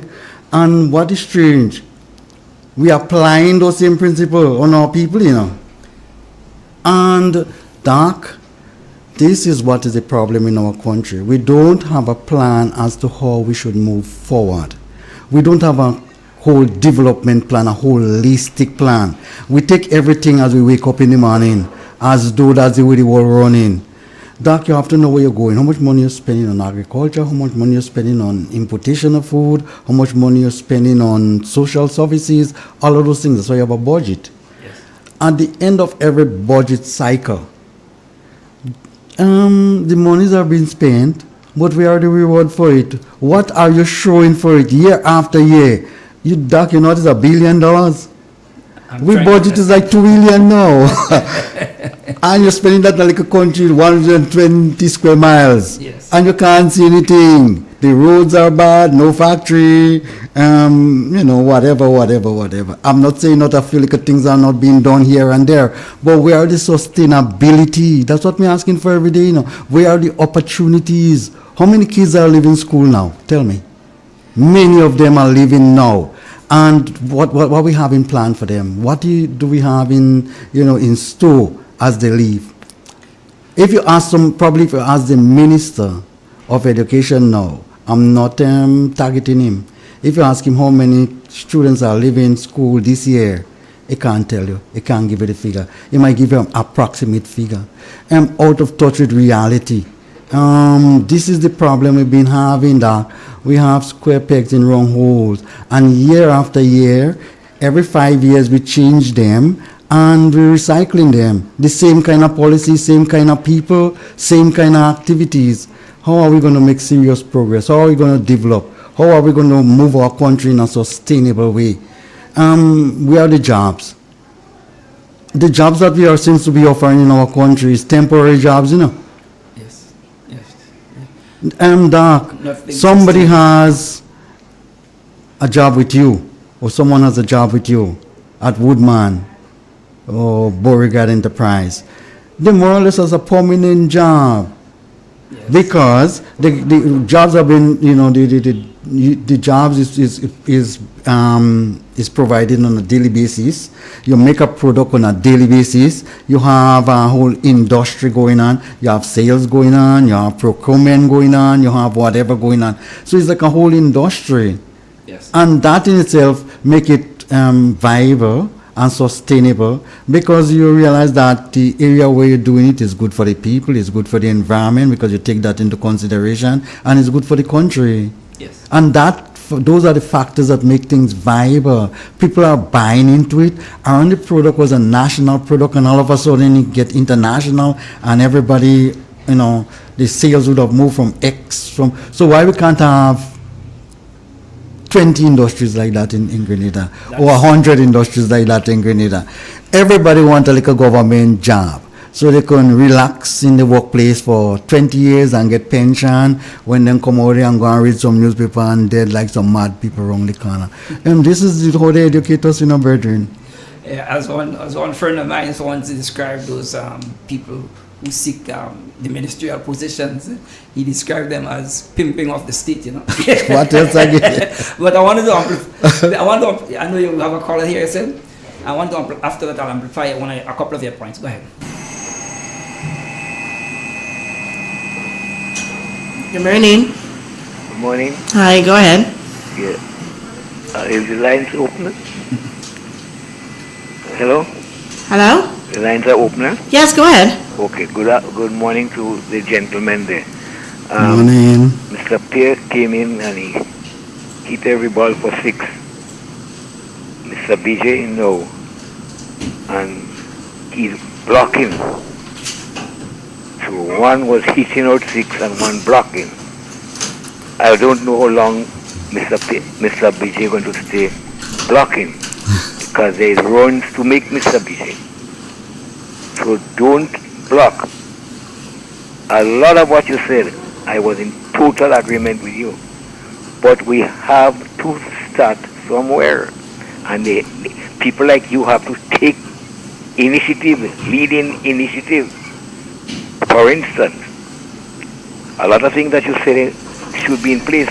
At the ending of every year, the agricultural department should be telling us where their downfall and what was their upliftment. And people like you have to steer that. People like you have to make sure that you know those things. What are the downfall? What are the development? For instance, we brought in animals, goat and whatnot. We got reports and to the welfare or the behavior of them. We brought in coconuts. They were distributed to these farmers. Have we got update on that? Right? We have a lot of empty lands wasting. The other islands are going ahead and talking. We're hearing them. We're hearing they saying how much acres they want to cultivate and whatnot. Have we know what amount of lands that the government have in mind and where are the lands they're looking for to recultivate? Those are the factors that we want to know. Don't know how many more acres of land you want to cultivate. Where are the acres you're looking for? Which parish you're looking for that could start the recultivation? What the recultivation looks like? What are the crops you're putting down? The Marabou distributing cocoa plants, nutmeg plants, and other ornamental plants. They told us, I think it was at 60-something thousand how much plants are propagated. Have all the plants gone out? Have anybody carrying out research to see what have done? Where they're moving? The weather pattern is fairly good. What are the acreage that are planted? And how we are caring for those acreage? The government just say that they're going and do what budget consultation. Yesterday at Monday they had budget consultation, and they will be coming to the people in the village just now. When they come to us, what are they coming with? Do they have a package to tell us where we're going, what we've done? This is what we want to hear now. What are the areas you're looking for to redevelop? How many acres you're looking for in everything? Cocoa, nutmeg, banana, and other crops. So we have to have prospective projects in hand. Where is Cardi? What help Cardi is giving us? This is what we want to hear now. And you, Mr. BJ, you are an inspiring politician. So you have to seek those information and bring them across to us. Mr. Clifford, when you have someone telling you that information is on a need-to-know basis, you know that's a no. Yeah, and I will not tell you anything new. Yeah, but when you hear someone is telling you, especially at your leadership level, that information is on a need-to-know basis, I know this is not civilian activities, I know that's military activities. I agree with you to an extent, but and I've been on both sides. I've been a military man and I've been in the civilian world, so I can tell you. When you hear someone tell you that information is on a need-to-know basis, once someone tell me that, I know that as far as I'm concerned, this is battlefield nature. This is not civilian perception of things. How you can be running a country and you're telling the citizen that information is on a need-to-know basis?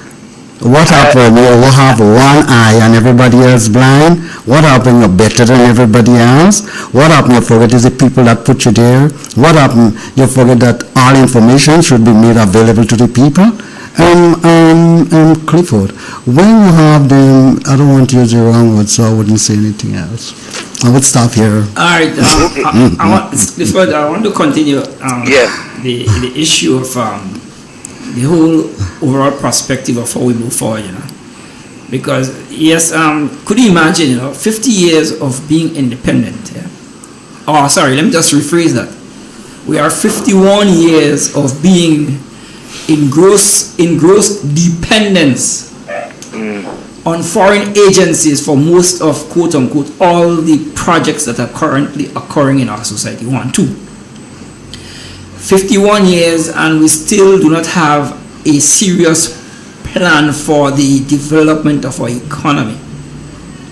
And that's reflected in the fact that for decades we've been continually exporting our raw materials, the cocoa the nutmegs, the bananas, etc., the fish, only to have those things processed, manufactured by the buying countries, and then sold back to us as value-added finished products for consumption. In other words, we're literally taking the real value of the farmer's hard work and we're giving it to the buyers of the produce of our farmers, and then we have the farmers to turn around and buy the end products at a price that we as farmers can't afford. Yes. Now you tell me if that is independence. 1, 2. No. If after all these bloody years, we know that there was a deliberate policy to ensure the Caribbean remains undeveloped. If our politicians are not aware of that, then they don't fit to be there, because guess what? So Arthur Lewis himself developed a program for industrializing and developing the Caribbean territories, and he sought funding from the British colonizers to implement the plan. And do you know what they did, Mr. Bridgman? They took the plan and they gave it to Southeast Asian countries, but not to the Caribbean, because they were so annoyed with us fighting them or fighting off colonialism that they continued the policy of undevelopment, but made sure they pumped $43 billion into the South Asian countries using the plan of a Caribbean man. You see, so it comes back to just what I'm saying, that if we're doing all this planning, if we bringing in animals, we're doing this, we're doing the other, and we don't have proper follow-up, where are we going? So where are we going? Just recently we heard Trinidad, Jamaica, Barbados, and so on are thinking, not they're thinking, they are preparing a boat to do trading in the different islands. We didn't hear Grenada name called. Well, I think part of the problem is, for the most part, as a people, two things. We are intellectually lazy, or we have intellectually lazy policymakers and leaders, 1, and 2, we do not have enough advocacy from the base of our people to put pressure on our governments to do something that's definitively positive and has long-term sustainability in terms of our economic development. So there needs to be a number of factors in place for society to move forward. But until we get rid of this colonial mentality of exporting our raw materials, we'll continue to remain in dependence of foreign investors, foreign policymakers, foreign aid, etc., and aid designed to keep you enslaved. But go ahead. Mr. Clifford, think about it. You have the buyers of our nutmegs in Europe. Yeah.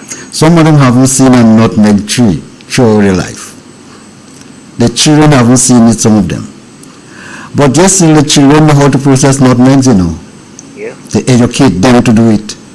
And they have us here just go wait for them. And they pay you just enough to keep you surviving. And they know the quantity to pay you to keep you surviving. Clifford, we need to take our destiny in our own hands. We as a people need to stop this divide and rule and, behave as though we don't care about our country. Where is our level of patriotism? Where are the opportunities that we promise the young people? And then you turn around and you say, oh, the young people don't want this and they don't want that and they don't want to go in the land and they want... Clifford, I used to be myself and Dr. Antoine used to be on the Nutmeg board. That time how many years ago? That would have been about nine I know when years you ago. was on the Yes, that was about a decade ago. And nutmegs, the price for nutmegs a decade ago used to be $5 per pound. And now it's decreased to $3 per pound now. About $3.50. $3.50. Yes. So you understand what it is happening. Almost everything else would have gone up by 200-400% on an average. Whether it be transportation, fuel, whatever, would have gone up. But the farmers and yet still the price of the produce keep going down. And you're telling young people, yo, go get involved in that like young people stupid. But all the buying in the wrong time. but the outstanding farmers like you who are making progress, can't you all not join, make a good organization and rally the government, rally the boards to come up with documentation? Because you have we have the exports here, we have the Clifford has set up a cattle money have. It had to infiltrate those things. It starts from the politician to almost everybody. You don't see the way they elect the members. You can't see like a rum shop thing. You go, you sit down in the rum shop, you lobby with 2%, and you get somebody to go on the board. How are you going to make decisions? Yeah, I know for that because there's a 1914, I don't know when they have this ordinance and changing it. And I know he used to get in the board, get in the board. He's in bed now, and he's perhaps as one of the longest chairman. But we have to get away from this thing and Clifford, we live in 2025. You have an ordinance 1946, out of the years. 80 years now, and you don't even you're touching this thing. Almost 100 years now, you're touching it. The same way you decide to operate 80 years ago, the same way you're operating today. And you tell me you have educated people in our country, send them and train, and the politicians know what they're about. Some mad people you have in the town. Here is where I think Clifford and BJ and of course the audience there. As a people, we need to begin to advocate on behalf of ourselves, one. But in order to do that, we need to be organized. Yes. Yeah, we have a Nutmeg Farmers Association, but guess what, Clifford? The association is run by a few individuals who, in essence, are detached from the farming activities of our farmers. And our farmers have no influence and say as regards what kind of policies are put in place to ensure there is development. For example, we once had a nutmeg oil plant processing the raw nutmeg into value-added products. Yeah, in Mali. Imagine the knuckleheads would have taken a decision in 2009 to close the plant instead of repairing and maintaining the plant to ensure value adding. Instead, what they did, they closed it. And they continue to have our farmers slaving, and I'm using the word deliberately, slaving to produce nutmegs and to be exported as raw material. Couple that with the fact, Clifford, that there was a point in time when approximately $8 million was stolen by the heads of, a couple of heads of the same organization, between 2005 and 2008. And the board after that refused to ensure that they recover approximately $8 million of stolen farmers' money on behalf of the farmers. So when you have that level of corruption... Are you speaking about insurance money? I guess it was a number of factors or sources of the money that was raised to buy insurance on behalf of our individuals who using nutmeg farmers' money. But the point is the money was stolen, misused, abused, whatever term you want to use. And the same organization refuses to recover that money on behalf of our farmers. And our farmers are too weak, divided, not united enough to demand that the money be recovered and interest be paid on that money, and that the money be invested in a serious way so as to ensure that, quote unquote. That's why I've said people as Mr. BJ that have the intelligence and have some land have to be a spoke out person. Clifford, I'm speaking out for the last 10 years, the last decade. And Clifford, you need to understand something. Let me tell you this. Think about the quantity of money that passes through or pass through Nutmeg Association and Cocoa Association. Shouldn't we have an agriculture bank with those two entities now that have 1.5 billion in asset? That's when we sold the place in Grenville. Clifford, every good thing we mashing up. I don't know what you're doing. And then when we sell it for doing very extra well now.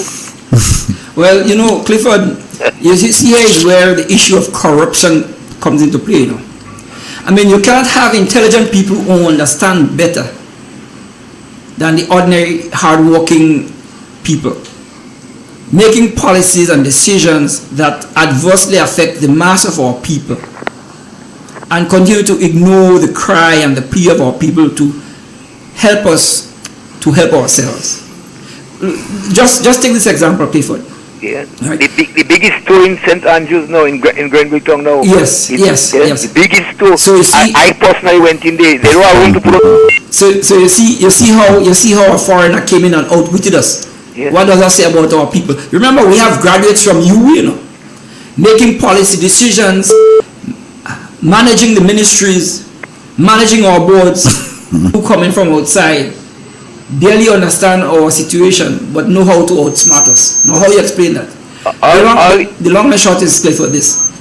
As a people, we need to educate ourselves as to who we are, where we came from, and where we want to go. And once we know where we want to go, we need to know how we're going to get there. And is that how that's keeping us in the doldrums, you know? Because I believe we have the people in Grenada to do it. Right. And I believe we shall do it. Not with that old politician you're talking about. Something was wrong with you, Clifford. You can't see. Clifford, let me tell you this. Clifford, let me tell you this. Unless we don't have this mindset, change, and stop thinking about votes and think about our country and the genuine development of it, we forever going to be having problems. How hard it is to bribe a broke man who doesn't have no money or want to get involved in politics. How hard it is to do that? And how hard it is to bribe him. And at the same time you're bribing him, you're destabilizing the very country that he operates in. That's not difficult to do. Man who don't understand his, history and his roots cannot chat the forward. You're going to repeat the same mistake over and over again. Didn't you my PM say recently? Hang on. If a Boko could be politician, he said it in Parliament. If you broke, how are you going to be politicians? You have to be like me and the Speaker of the House. He said so. You're kidding. He said so. Crazy. And as far as I concerned, he probably know what it is he's saying. He probably live around those people, so he know what it is they're capable of doing. And I guess some of those same things manifesting before your very eyes now. Brethren,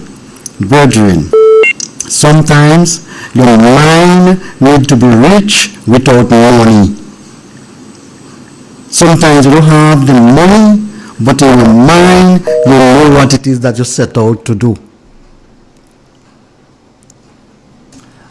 Okay, so I'm going to jump in here, guys, before we continue.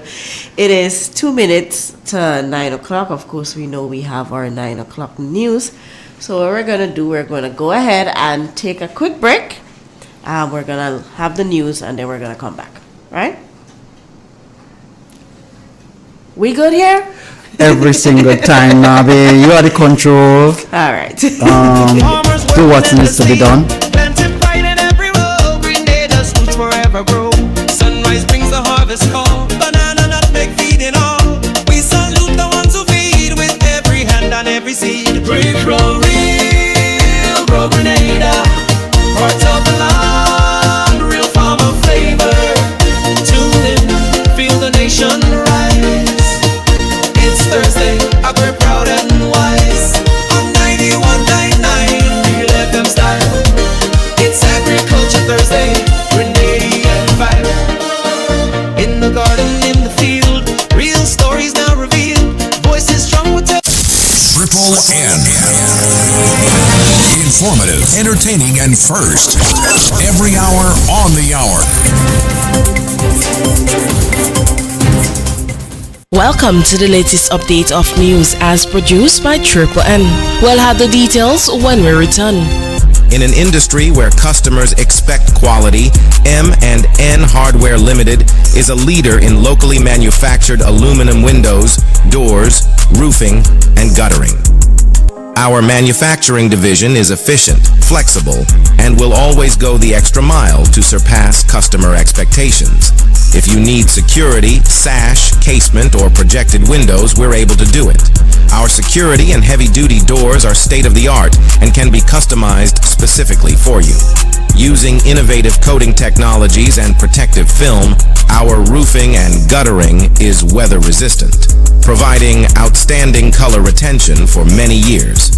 Available in 24 and 26 gauge and a variety of color options.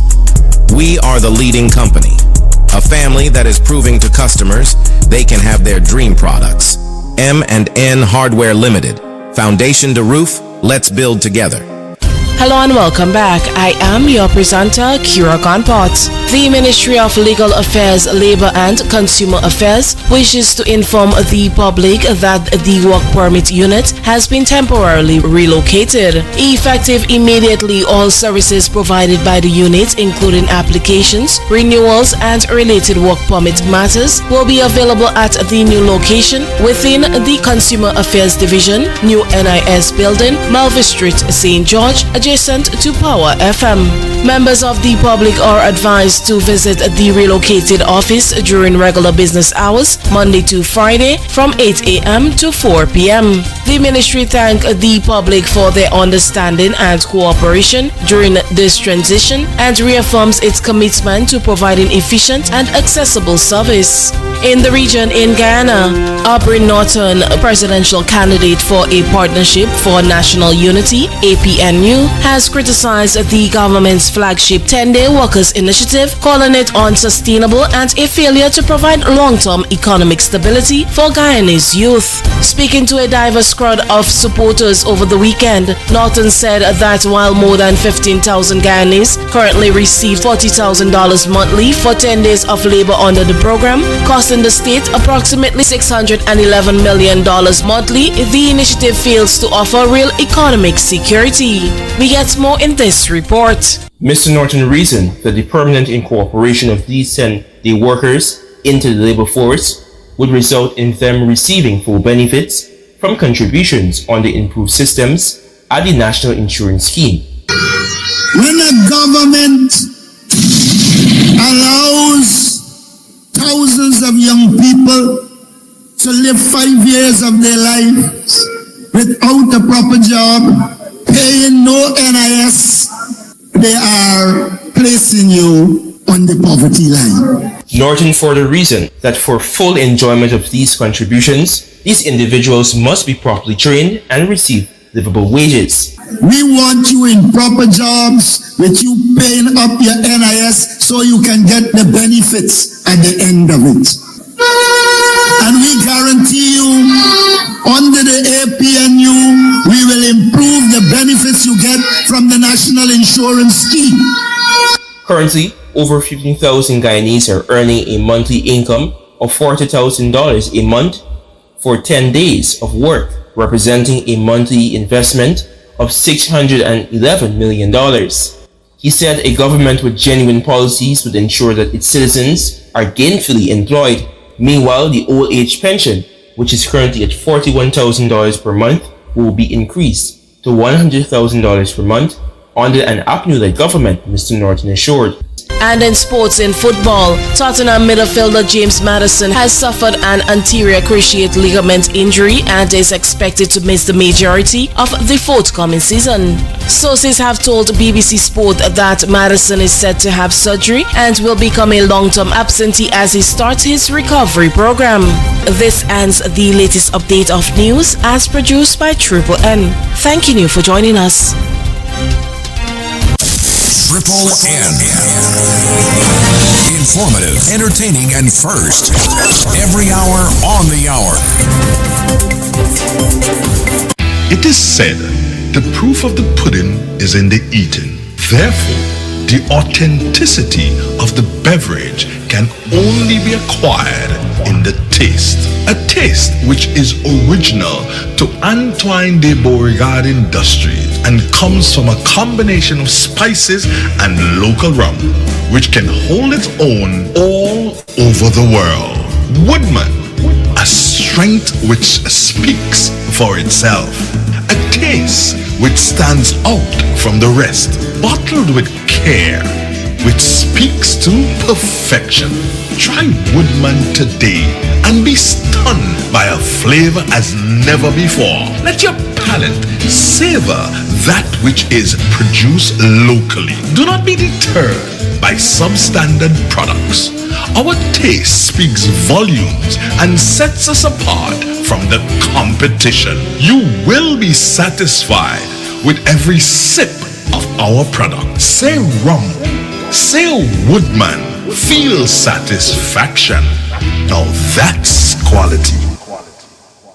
Classic Furniture. Our items are made from the best local wood available on island. Our products are made with love, care, and the experience we have gained over the years. Why do you even contemplate using substandard furniture, which is imported, when you can get the best made right here in Grenada? Our factory is located in the cultural village of Chantimel and our showroom on Benjoon Street, St. Andrew. We are also noted for refurbishing that piece of furniture to its initial look. When looking for quality furniture, there is only one place to look, and that's Classic Furniture, where we take care of your needs with utmost care. So give us a call today and put your furniture woes to rest. Classic Furniture, where love and luxury is combined to provide the ultimate satisfaction. Call us today on 442-4645. Classic Furniture. This is Real Xpressions Agriculture Thursday, only on 91.9 Real FM. From the soil to your soul, we growing real. From the mountain to the sea, farmers working endlessly, planting vine in every row. Grenada's roots forever grow. Sunrise brings the harvest call, banana, nutmeg, feeding all. We salute the ones who feed with every hand and every seed. We grow real, grow Grenada, heart of the land, real farmer flavor. Tune in, feel the nation rise. It's Thursday, we're proud and wise. And we are back, guys. So of course, we have Dr. Antoine and Mr. Bertrand John in studio with us, and I think we'll be continuing with the point that you were raising, BJ. Mm-hmm. You remember where you left off? Yes. All right. Yeah, as we were saying there, that people need to be a bit more patriotic when it comes to our decision-making process. We need to forget this individualistic behavior and concentrate on the bigger picture, on the greater good for the people. Or else we're going to be spending money in vain.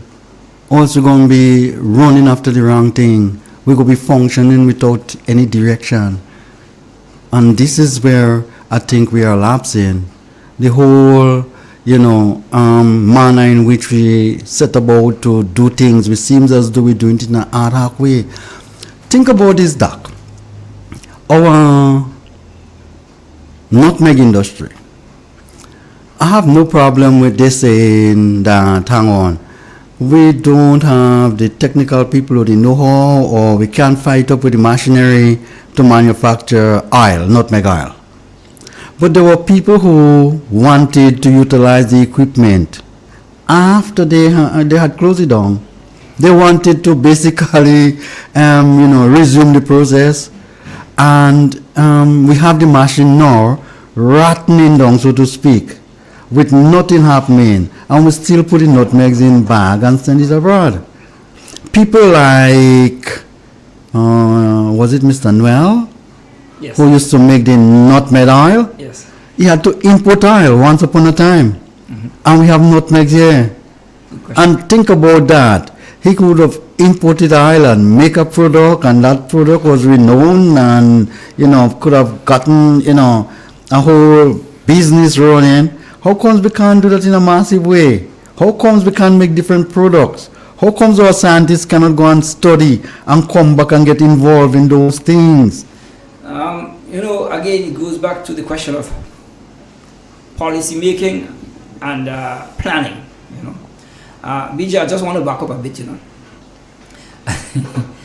A while ago, you made reference to a statement being made in Parliament saying that you must be a money person or upper class person to be a politician. Or else people go buy you. That's what it means. Or else you'll be easily bribed. That's not necessarily true, but let me just make this point, PG. In 1979, in March, when the revolution occurred, Eric Gary used to be paid $5,000 per month.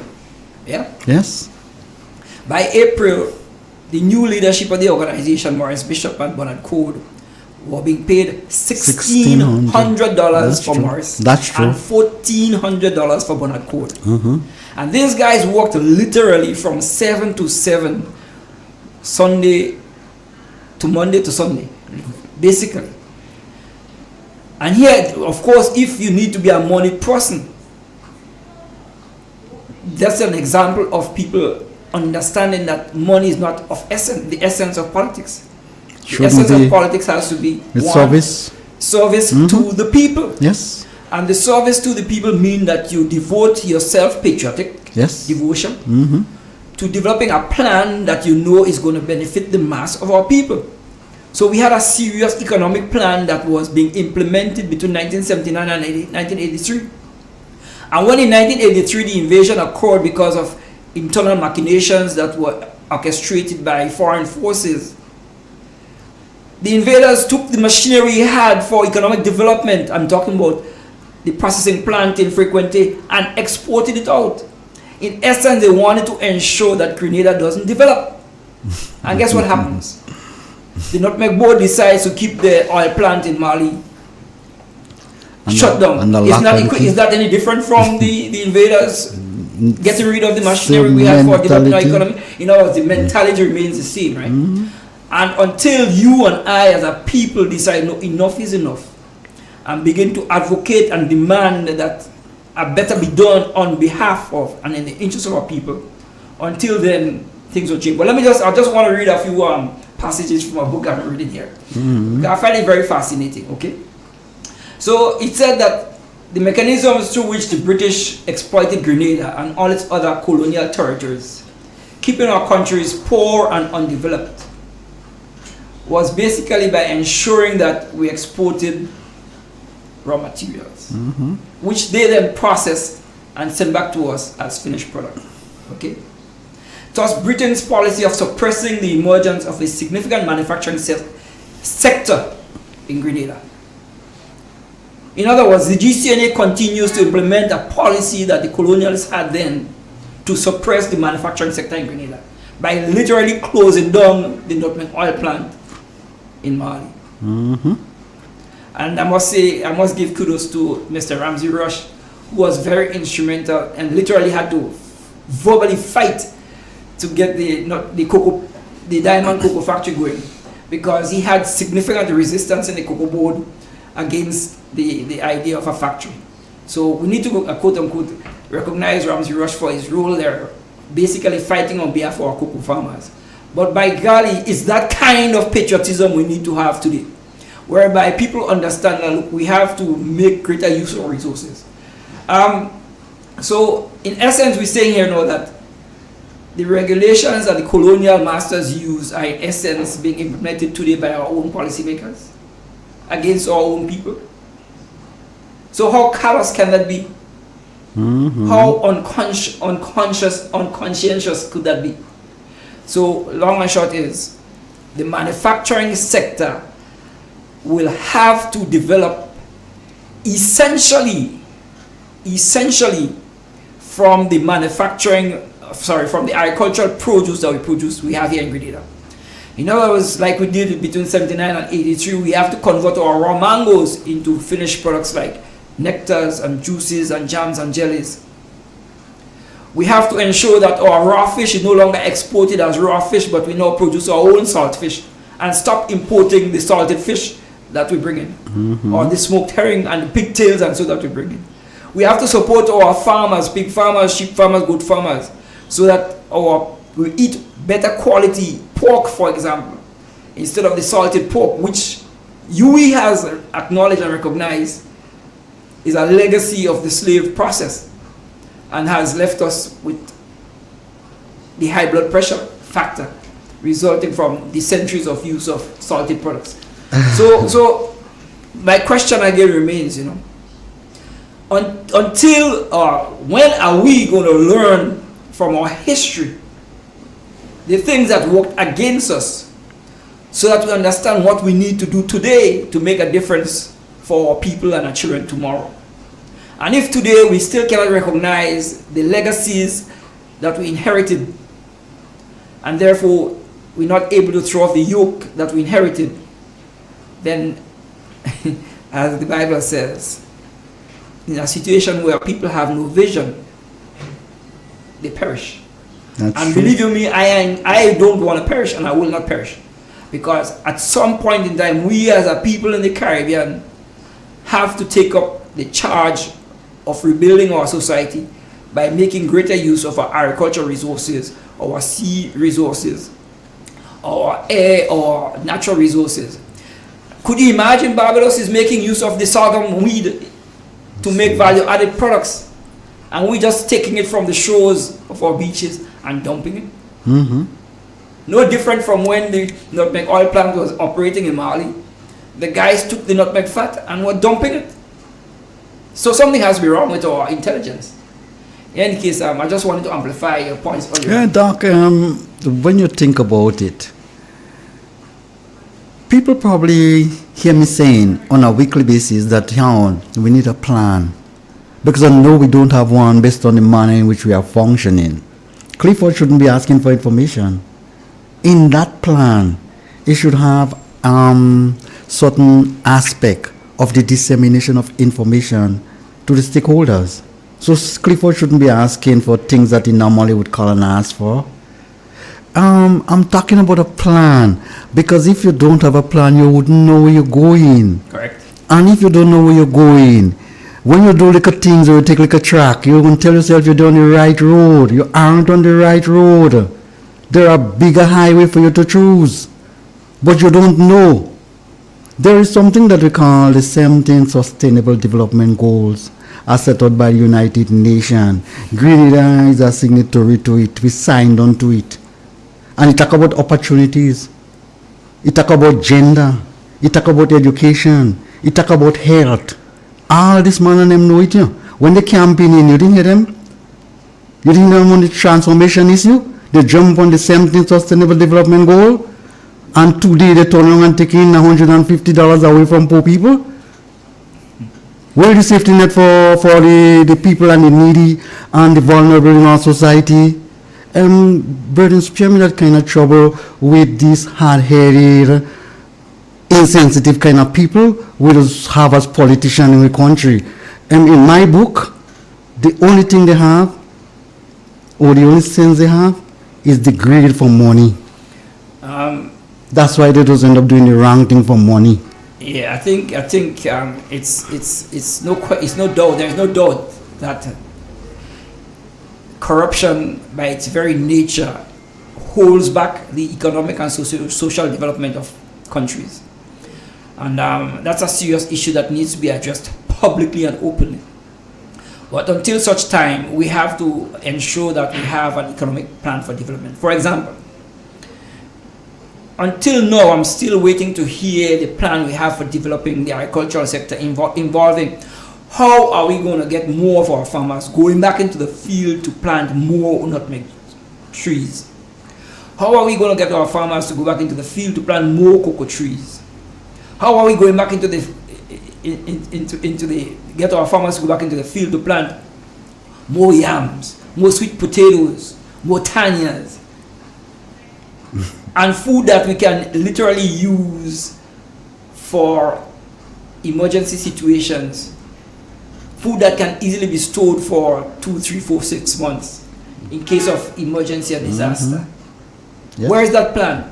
You cannot talk about food security when in essence you do not have a plan for ensuring that, one, you produce the food yourself, so that in emergency situations you're not waiting for a boat to bring it in because you don't know what's going to be happening, what's happening like COVID occurred or assured us. And two, you have it stored and readily available for easy and quick distribution in a situation of emergency. So where is the policy that says we need to have 100 tons of tania stored and recycled every 3 months?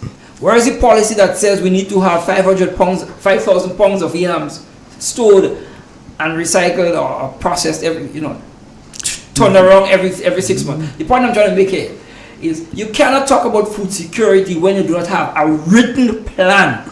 And by the way, let me just emphasize, too many of us have ideas in our head and say, I have a plan. Well, by golly, everybody has a plan, including everybody has a book in their head, But until you take that idea from the head and you put it on paper so that you can work with it as a document that guides what you do, until then you do not have a plan. So don't tell me you have an idea in your head or you wrote an idea in a manifesto and you say that's a plan. No, that's not a plan. It's a process. Right. And so here is where we are. We're functioning in a society, 51 years of quote-unquote political independence, and we still do not have an economic development plan that any child coming from university or school or high school or secondary school could say, okay, I know the government plans to put up 5 factories in the next 5 years, so let me go and study mechanical engineering, or let me go study agricultural engineering, or let me go study agronomy, or let me go study zoology or whatever. But we cannot have children going to school and they don't know what they want to become. Because they don't know what kind of jobs will be available for them 5, 10, 20 years down the road. And worse, BJ, we do not, and I keep saying that, we cannot be transformational until we take the example, that revolutionary experience we had, where we literally were transformation. We had a national transportation service then. We had an educational plan that ensured people like myself and yourself got an opportunity to go and study and come back to serve our country. We had a plan to ensure that our secondary school syllabi were well suited to suit our needs, so that kids got excited about education. We eliminated illiteracy. We were 97% literate. And today, where are we in terms of literacy? People live in secondary schools and after that don't pick up a book to read. So until, like I said, until we are incentivized, until we are encouraged, until we are given, until we are motivated, until then we remain in the doldrums and struggling. Education empowers you, and it should be continuous, and it shouldn't stop at no age.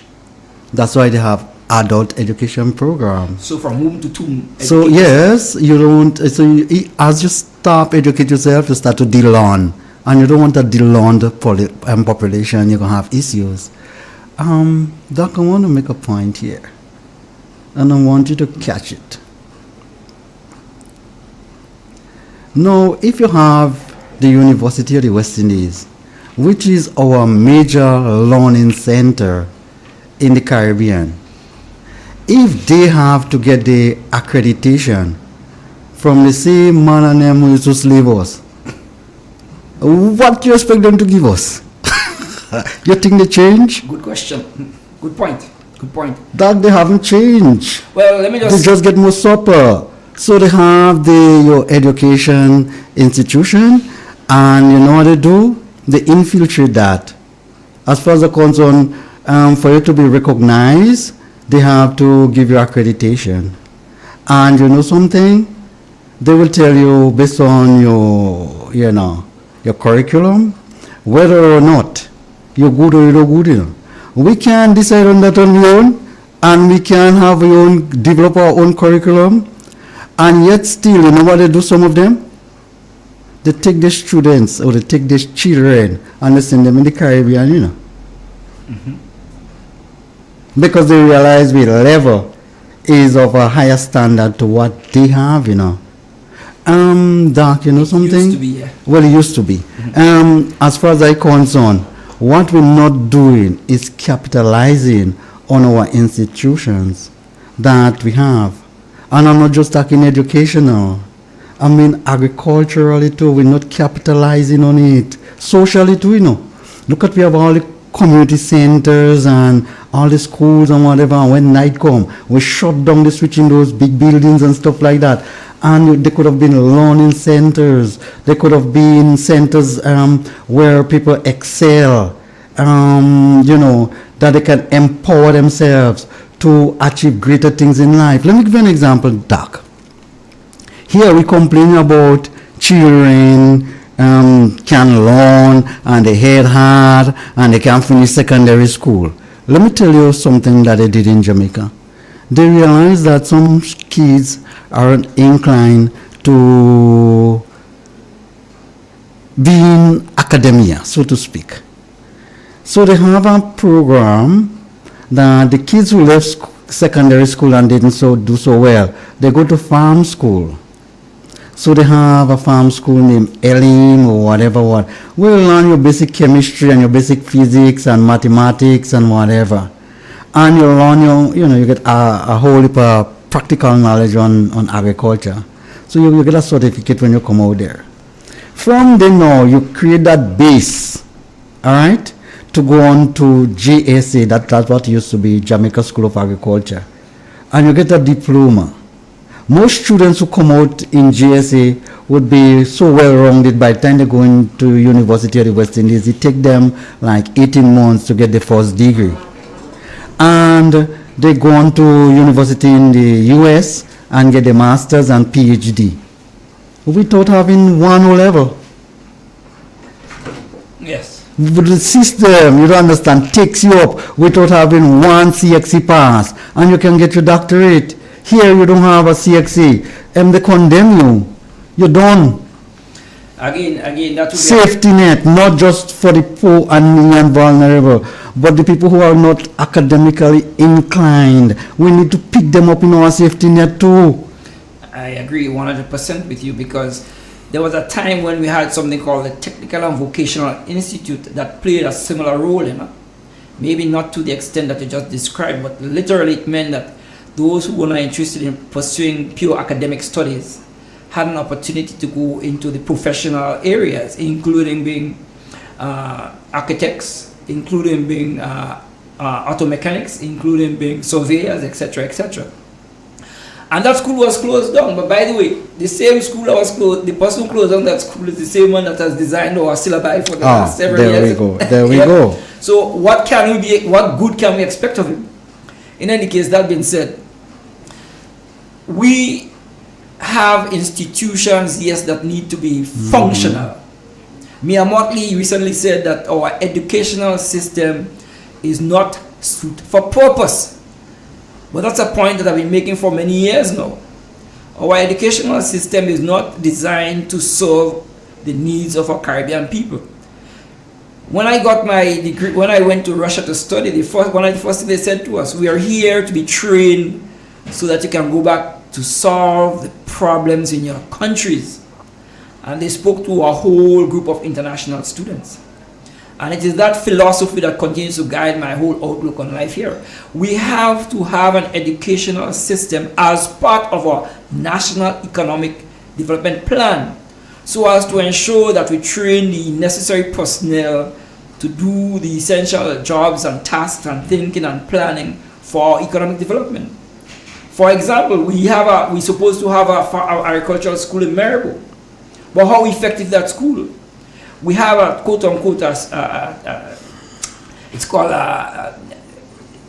TAMCC, right? Mm-hmm. But how is it functioning to ensure that the people coming out of that institution are geared to solve the needs of the employers? Because employers continue to complain about the inabilities of some of the people coming, TAMCC graduates, not being able to function effectively. So here is where you need to have a good program that ties the educational program at the school with hands-on learning prior to graduation, so as to ensure that once a person leaves the institution, they are functional and can solve the process of helping to build our society, our economy. But we don't have a plan for that. And a plan is not difficult to do, We don't have to bring consultants for that, because guess what? we once had a manager a chairman at GCN that said we have to bring in some consultants to do a plan for GCN, and I had to laugh, because I know you know your problems. We know our problems. We know what we need we know how to get things done. The problem is we're too lazy to sit down and do a plan, 1 and 2. We have to implement the plan. Therefore, people have to be held accountable. Well, people don't want to be held accountable when they're given responsibilities. I mean, I can't imagine you saying that you have to be a rich person to be into politics, and then the same rich people in politics end up taking bribes. There's a cost for everybody. Yeah, there's a price for everybody has a price. But by golly, that shouldn't be the reason why you're into politics. You're into politics to serve the interests of the people, and the interest of the people is to ensure that we have a better and improving well-being for all of our people, not just for the elites. So that the kid whose parents live in the countryside, who only know the outside toilet and know running plumbing in their homes, ought to be able to get a high quality education as good as a person in the city. So that at the end of the day, he acquires some technical skills or professional skills that enable him to be self-sufficient and functional and productive, and therefore build a sense of patriotism. Agreed. But what are we doing? We have kids graduating from secondary school and not able to read and write. What are we doing to our people? That part of the problem that we have economically and socially is because of our education, Foundation. Remember, yes. Mighty Sparrow said education is the foundation. Right? And it's how we educate our kids depends on the behavioral pattern. How we educate our kids depend on what they may come out later. It all starts with the education. And if we don't pay particular attention to that, we're going to be having serious issues. I heard Mr. Pierre clamoring about it a few years ago when the teachers and them had, I think, Walk to Rule was his name. And he said, hang on, you know something? All you're going to see the effect of that later. The kids are watching and they are learning. And they're learning from us. And we need to be careful as to, what it is that we do with them. Brethren, it's kind of strange, Doc, just reflect back when you're like 13 years or 12 years or 14 years. You have no sense, Your sense rests with your school teachers and your parents. That's who you rest with. Yes. You have no sense. Yes, correct. That's true. And it rests with those people. And it depends on the guidance you get around that time. It depends on who you come out, Yes, that's true, because the period up to 7 years of age is considered the most formative stage of your life. And it's the influences of your parents and your teachers and the environment that in many ways dictate who the man or the woman becomes. And so yes, the man is formed from the childhood experiences in the first few years. And so the long and short, BJ, we need to clamor in a more serious and organized and a disciplined way for our policy makers to literally put together a serious economic development plan that would serve the country long term. It's difficult to learn patriotism when you're 20 and 25. It has to be instilled at a very young age. Yes. When you're 20 and 25 is for implementation. Correct. You're starting to tell people, we're going to have a seminar. We go call them one man and them together and have a little chat with them. You turn them into that already. Yes. And you put them in jail, and you build new jail, and all of those things in them. So trying to recycle them now and send them back out. How are you going to remedy the situation? By doing those things? It's with your education, brethren. I remember once one of the teachers in National College at the time who said, if you think the cost of education is expensive, consider the cost of ignorance or illiteracy. 100 times more expensive. And that's the principle. Yes. In fact, Jamaica is actively fighting to deal with that issue by ensuring that they go the path of the lower cost of educating the people, as opposed to the path of the expensive path of trying to solve the criminal activities. And so yes, crime is much more expensive. Criminals are much more expensive to deal with than to educate them at an early age so that they become productive citizens. And until the majority of our people are productive, actively producing, Until then, our economy will continue to be subservient and serving the interests of the developed countries. We as a people need to take our destiny in our own hands. And the way we do that is by ensuring that we educate ourselves as to who we are, where we came from, and where we want to go. But more importantly, the policymakers need to guide that developmental process so as to ensure that we're going the right way. Education is the foundation, as Mighty Sparrow said, but guess what? So Arthur Lewis confirmed that when he said, poverty is not eliminated by money, but by knowledge. Knowledge is what eliminates poverty. And we continue to live in a poverty-stricken state just as the colonizers wanted us to be in. They underdeveloped our societies to us to ensure that we live in poverty. And by golly, we continue to live in poverty 51 years after being quote-unquote granted independence. But we continue to be in gross dependence, doing things of the SDGs when we should be designing what our SDGs are. Exactly. They don't know what our parents are. It's like the guy who came to consult the nutmeg farmers one time, and he asked, or he said, sorry, grow more maize. By golly, grow more maize, yes? If you can't grow, you can't grow more maize, you don't grow more maize. You think they are separate. Of course. In other words, the people who come to advise us, they don't know our situation. So how could they advise us in our best interest? Of course, they come, they get the money, and they go about the business. They don't care about you and me. And yet still, the people who are in a better position to make policies to ensure our development are the people who came from UWI. They're graduates of the university, the lawyers, the doctors, the accountants, etc. And you telling me that we're too damn lazy to sit down and draft a serious economic development plan for Grenada? But that doesn't have to be a joke, you know. You have a government with 12 university graduates or 15 university graduates. They come together to operate and govern a little country of 120 square miles. And they have problems doing that.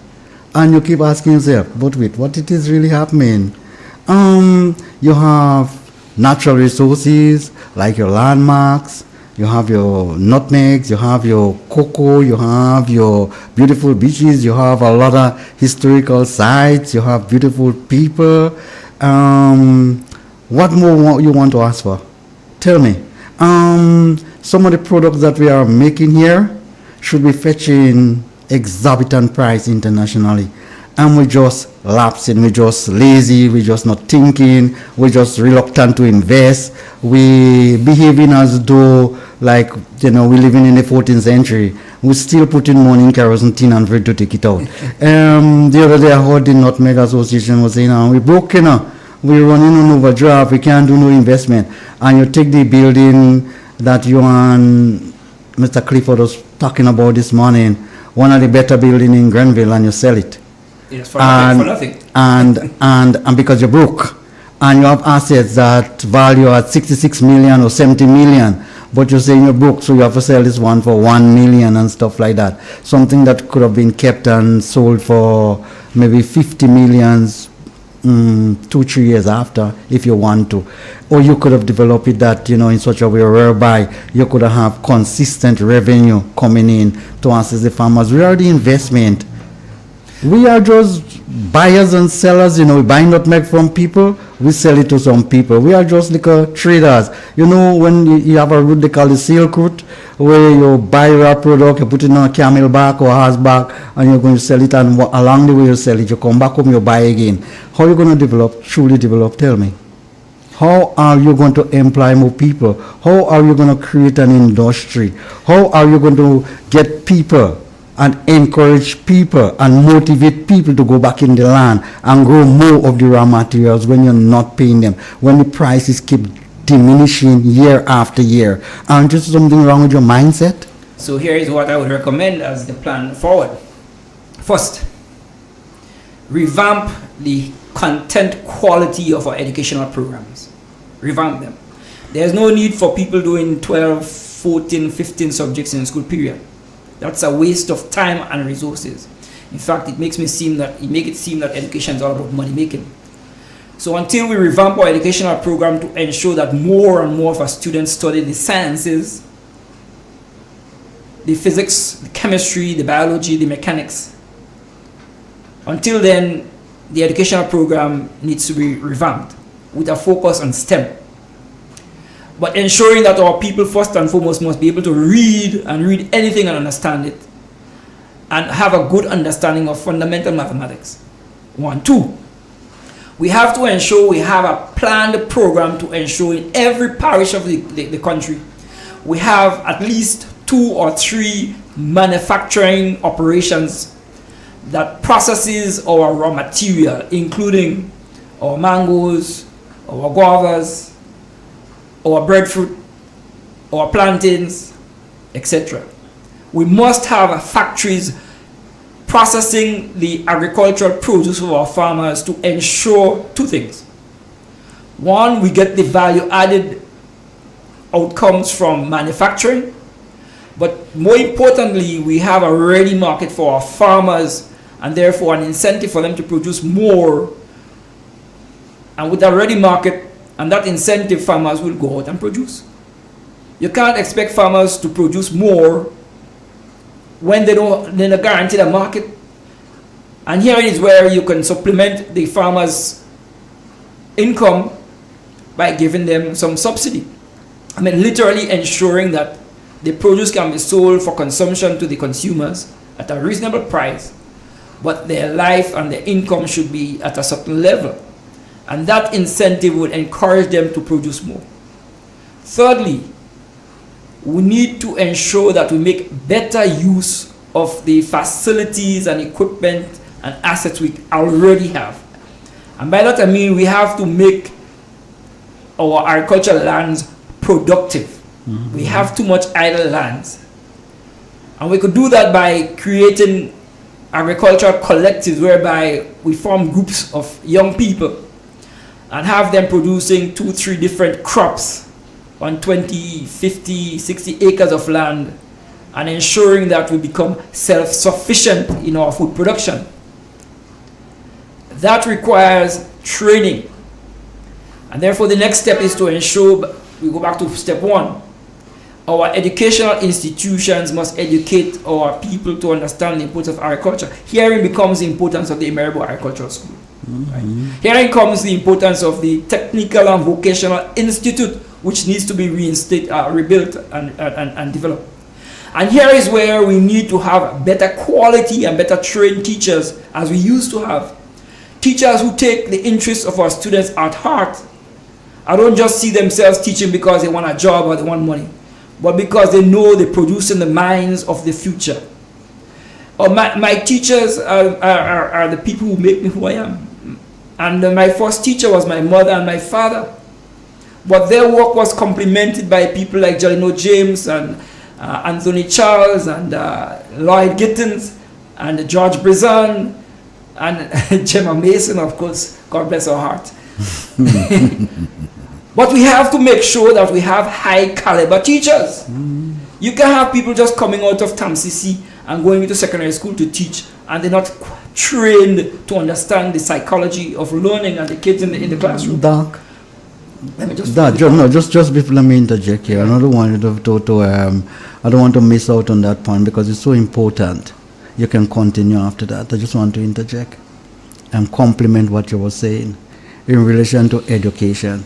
Doc, great leaders like Solomon and whoever didn't ask God for money and education, They asked for something they call wisdom to lead the people, wisdom, in genuine sense. That's what it means, to lead the people.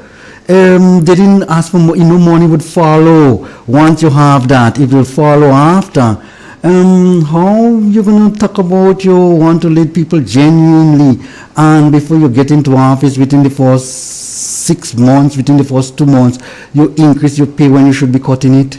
You didn't see what people like Traore and stuff would have done. Cut our civils of one pay by 50% and cut his by 50% too when he get in power. And know later on, hang on, you're going to be getting more. But let's make shared sacrifice. Shared sacrifice. Remember that baby that they brought before my man and say, hang on, I am the mother, you are the mother. And my man sitting and say, okay, cut the baby in two, get them half. And you the genuine mother will put up your hand. Where are the genuine politicians? Yeah, and that's a challenge we have, you know. Politicians who see politics as a means of making money as opposed to serving the interests of the people. And the fourth point I want to make, BJ, is the need for serious infrastructural development. And infrastructure by its very nature includes schools, technical schools, academic schools, education, university level, and to the highest level every child is capable of doing. At the end of the day, building a serious infrastructure for our people will result in an overall upliftment of the overall society, and everybody will be happier. Yes. And that, in my opinion, in a nutshell, should be the essence of a plan. That plan could be fleshed out, and it only becomes a plan when it's written. Yes, Doc. And when you start implementing it, when you start evaluating it, and when you realize that, hang on, you know something, we have made a few mistakes here and there, and we're going to more or less, continue planning again, because the planning process is continuous. So, I am of the opinion that all is not lost with our country. I am of the opinion that a lot can be done. And it's not that we're not doing anything. That is not true at all. We are doing a few things, but we are not doing enough. We are not doing it quick enough to alleviate the problems that we are having. And that in itself is frustrating, and frustrating the young people. So when you see people rebelling sometimes, or you see some ills occurring in our society, sometimes you have to understand that it's based on the economic condition in a lot of cases, based on lack of opportunities. When you find people utilizing a lot of drugs and alcohol and whatnot, in a lot of cases it's just a mindset. That's where they get a little bit of release or relief from. So they tend to indulge in it. But you should be getting high on work and getting high on life rather than those quick fix or this temporary fix. You forever have to get it. So the quicker we more or less provide the opportunities, the quicker we more or less take the youths underneath our arms and guide them and ensure that, they get the best of what life has to offer, the better for us, whereas we're going to have trouble, we're going to have issues. The next generation going to be blaming us, for what we leave behind for them. Every generation blame the other one, and say, hang on, you that leave it like that for us. Look at how we're utilizing our lands. We're basically abusing it. By the time the next generation come and farm on those lands, they're unable to produce anything. Because the manner in which we basically, living while we're here, we need to occupy and at the same time capitalize on what it is that is available. And while we are doing that, we need to make it better for the generation that have to follow. Anything outside of that, we are asking for trouble.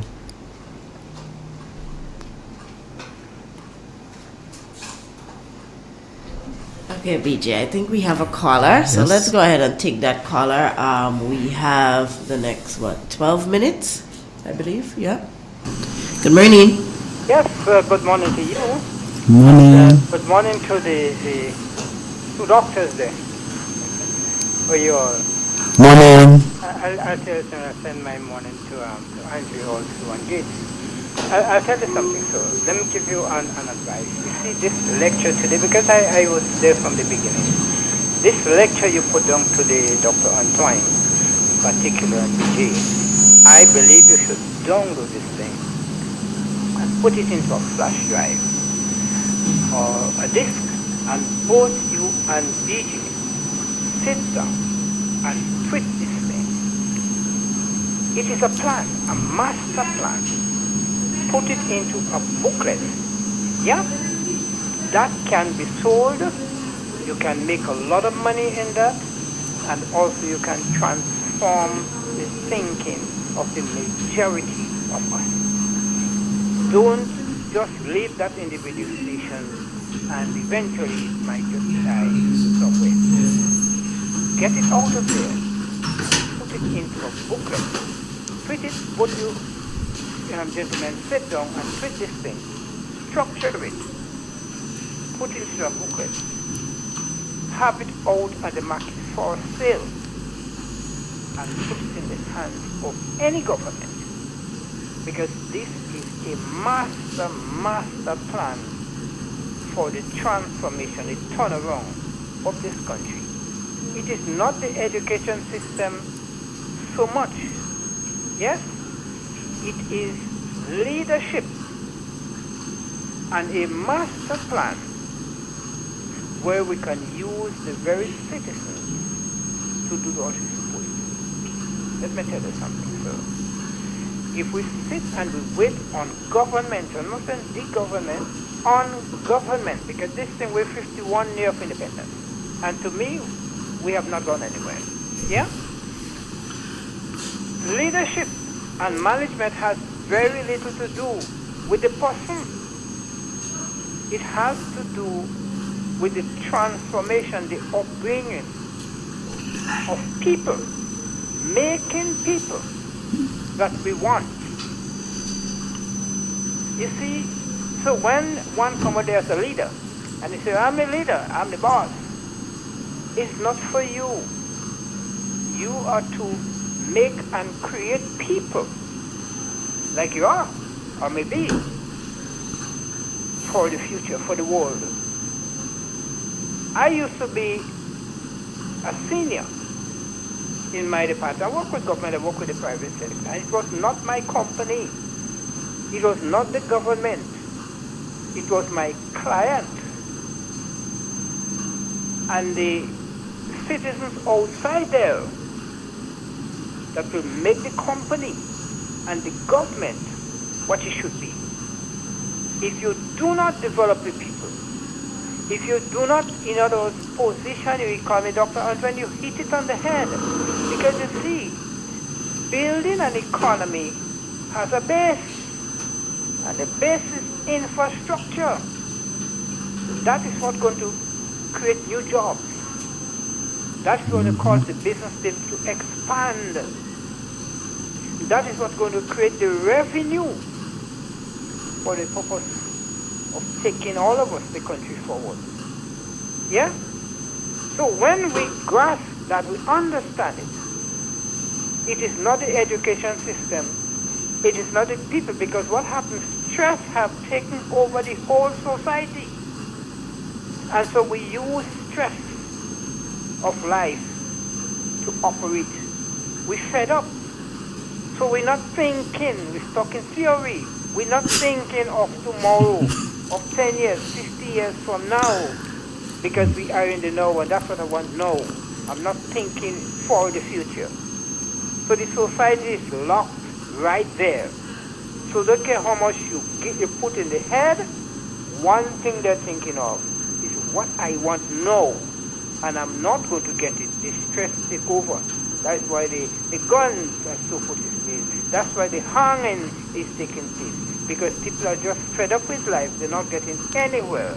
So it is leadership and what you prepare for your citizens to take them from one point to another. So you guys have a role to play.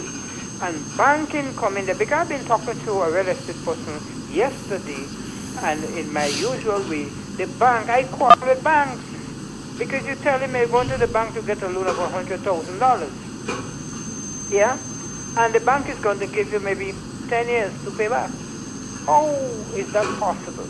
The bank have to change the policy, and they say, oh, the policy is manufactured from overseas. No, you're dealing with a local economy, so you have to tell your people over there, the policy makers over there, look, we're in a small economy, and here is how the economy behaves, and we have to tailor the bank's here to suit the economy. So you can't tell a person, well, you're going to give them 10 years to pay back $100,000. You should give them about 30 to 40 years, yeah, to pay that back. They are going to pay you. If it is soft, the bank is going to expand, the city is going to expand, and the country is going to benefit, because you see, people can take a lot of chances and the revenue is going to grow. Or when you have banks operating 5 years, 10 years, 5 years, 10 years, 5 years, what kind of loan you're going to give to anybody, a serious person, to do a serious business, to turn around the economy for the bank, even to make money? So banking also have to change the policy. In all that you all say, banking have to change the policy to fit what the country need and what the world need at this point in time, because things are not cheap for anybody. So the bank need to change the policy. Overdraft facility is supposed to be extended. You can't give a man maybe 6 months to bring back maybe $1 million overdraft. No, you ought to give the man about 20 years. Soft policy. And that will help. You see? But is our leaders thinking on that line? I don't think so. So you guys have to bring it. You all are a wealth of knowledge there. I applaud you all. Take it to the leaders and demand, like when I go on the radio, I demand, look, this is what I want. I want a buoyant economy that will be able to develop people, take them from poverty and put them in a situation where they could buy the car, they could buy the land. Young people can't buy land now, but no, they can't buy land because you can't get money from the bank. The bank should be able to give a man $1 million to buy a piece of land to do agriculture. Once you're doing farming and the market is there, you are going to make back the money you will be able to pay the bank. But one want a 2 acres, 3 acres of land, $1 million or something dollars, because you can't sell land cheap anymore. The bank is not to give him this money, so he can't get the land. And we blame it on young people. They don't want to work. Yes, they want to work, but you should put them on hold. Thank you, Kola. I want to make a couple additional points.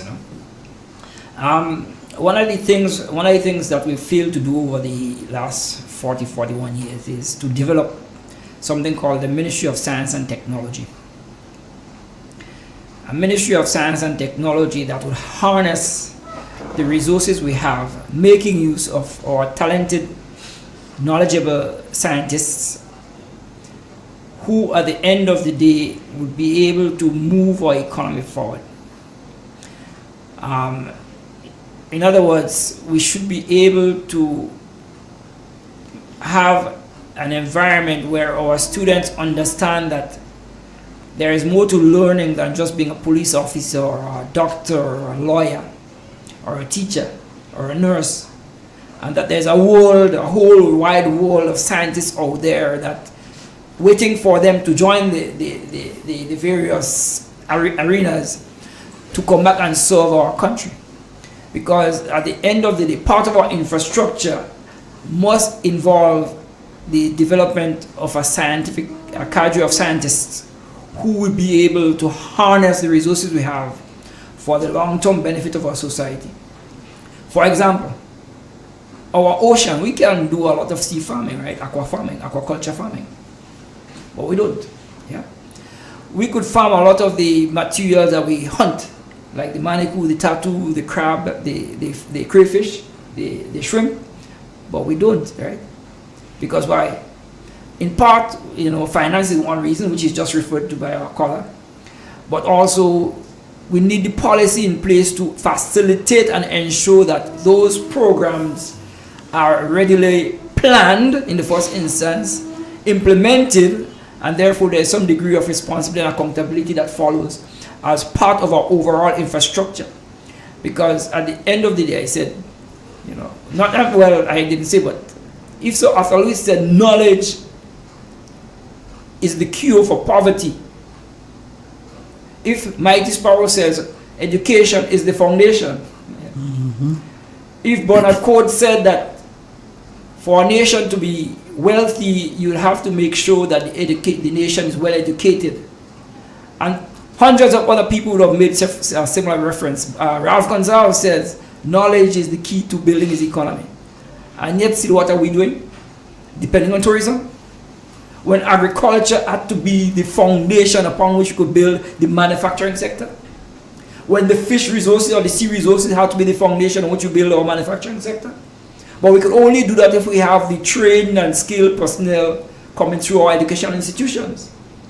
And so education at the end of the day is important, but that has to be coupled with a plan, a part of a plan to ensure we have the necessary personnel to develop our economy. And yes, as I said, we could use the transcript of our discussion this morning, BJ, and write it out and use that as a platform from which we can flesh out the details and assign responsibilities to BJ as Minister of Agriculture.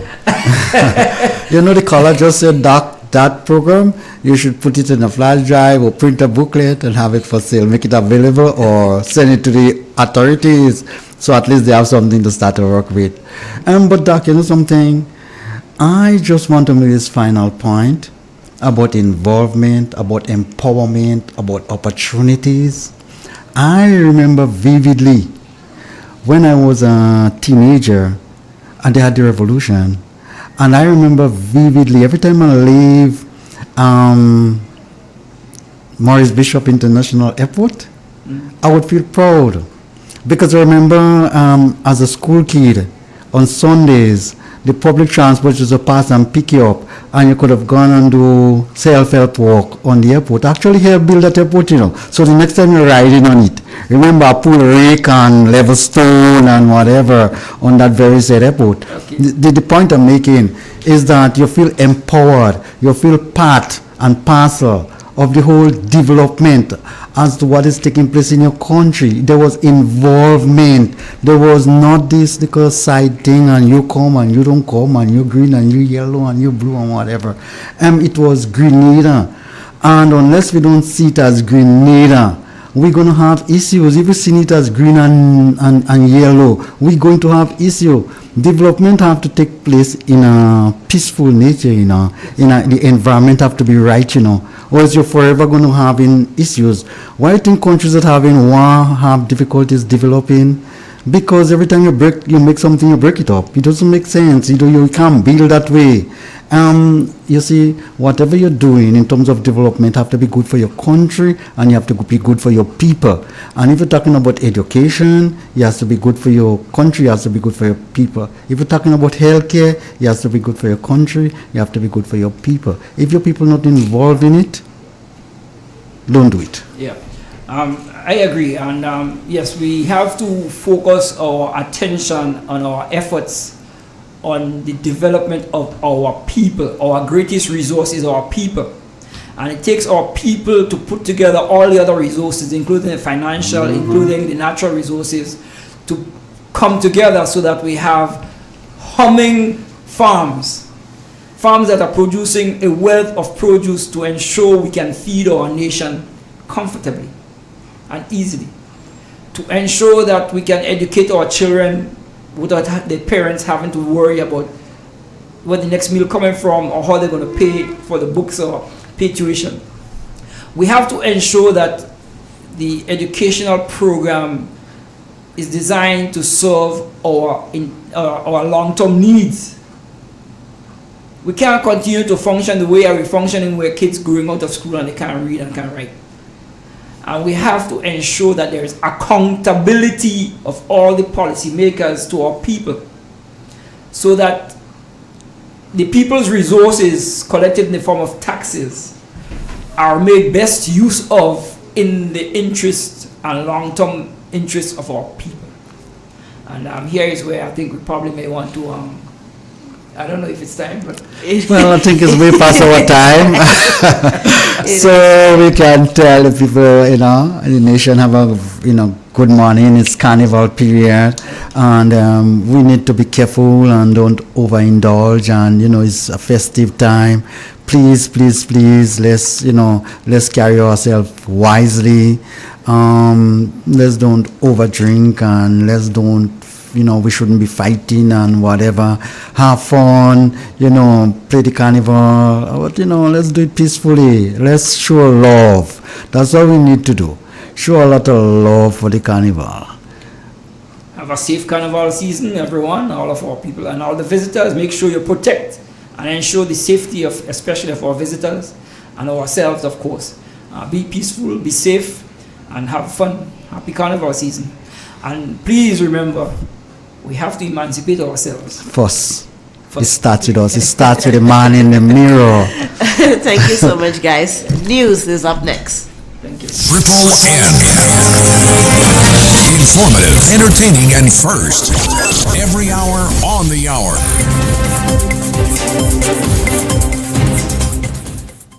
Welcome to the latest news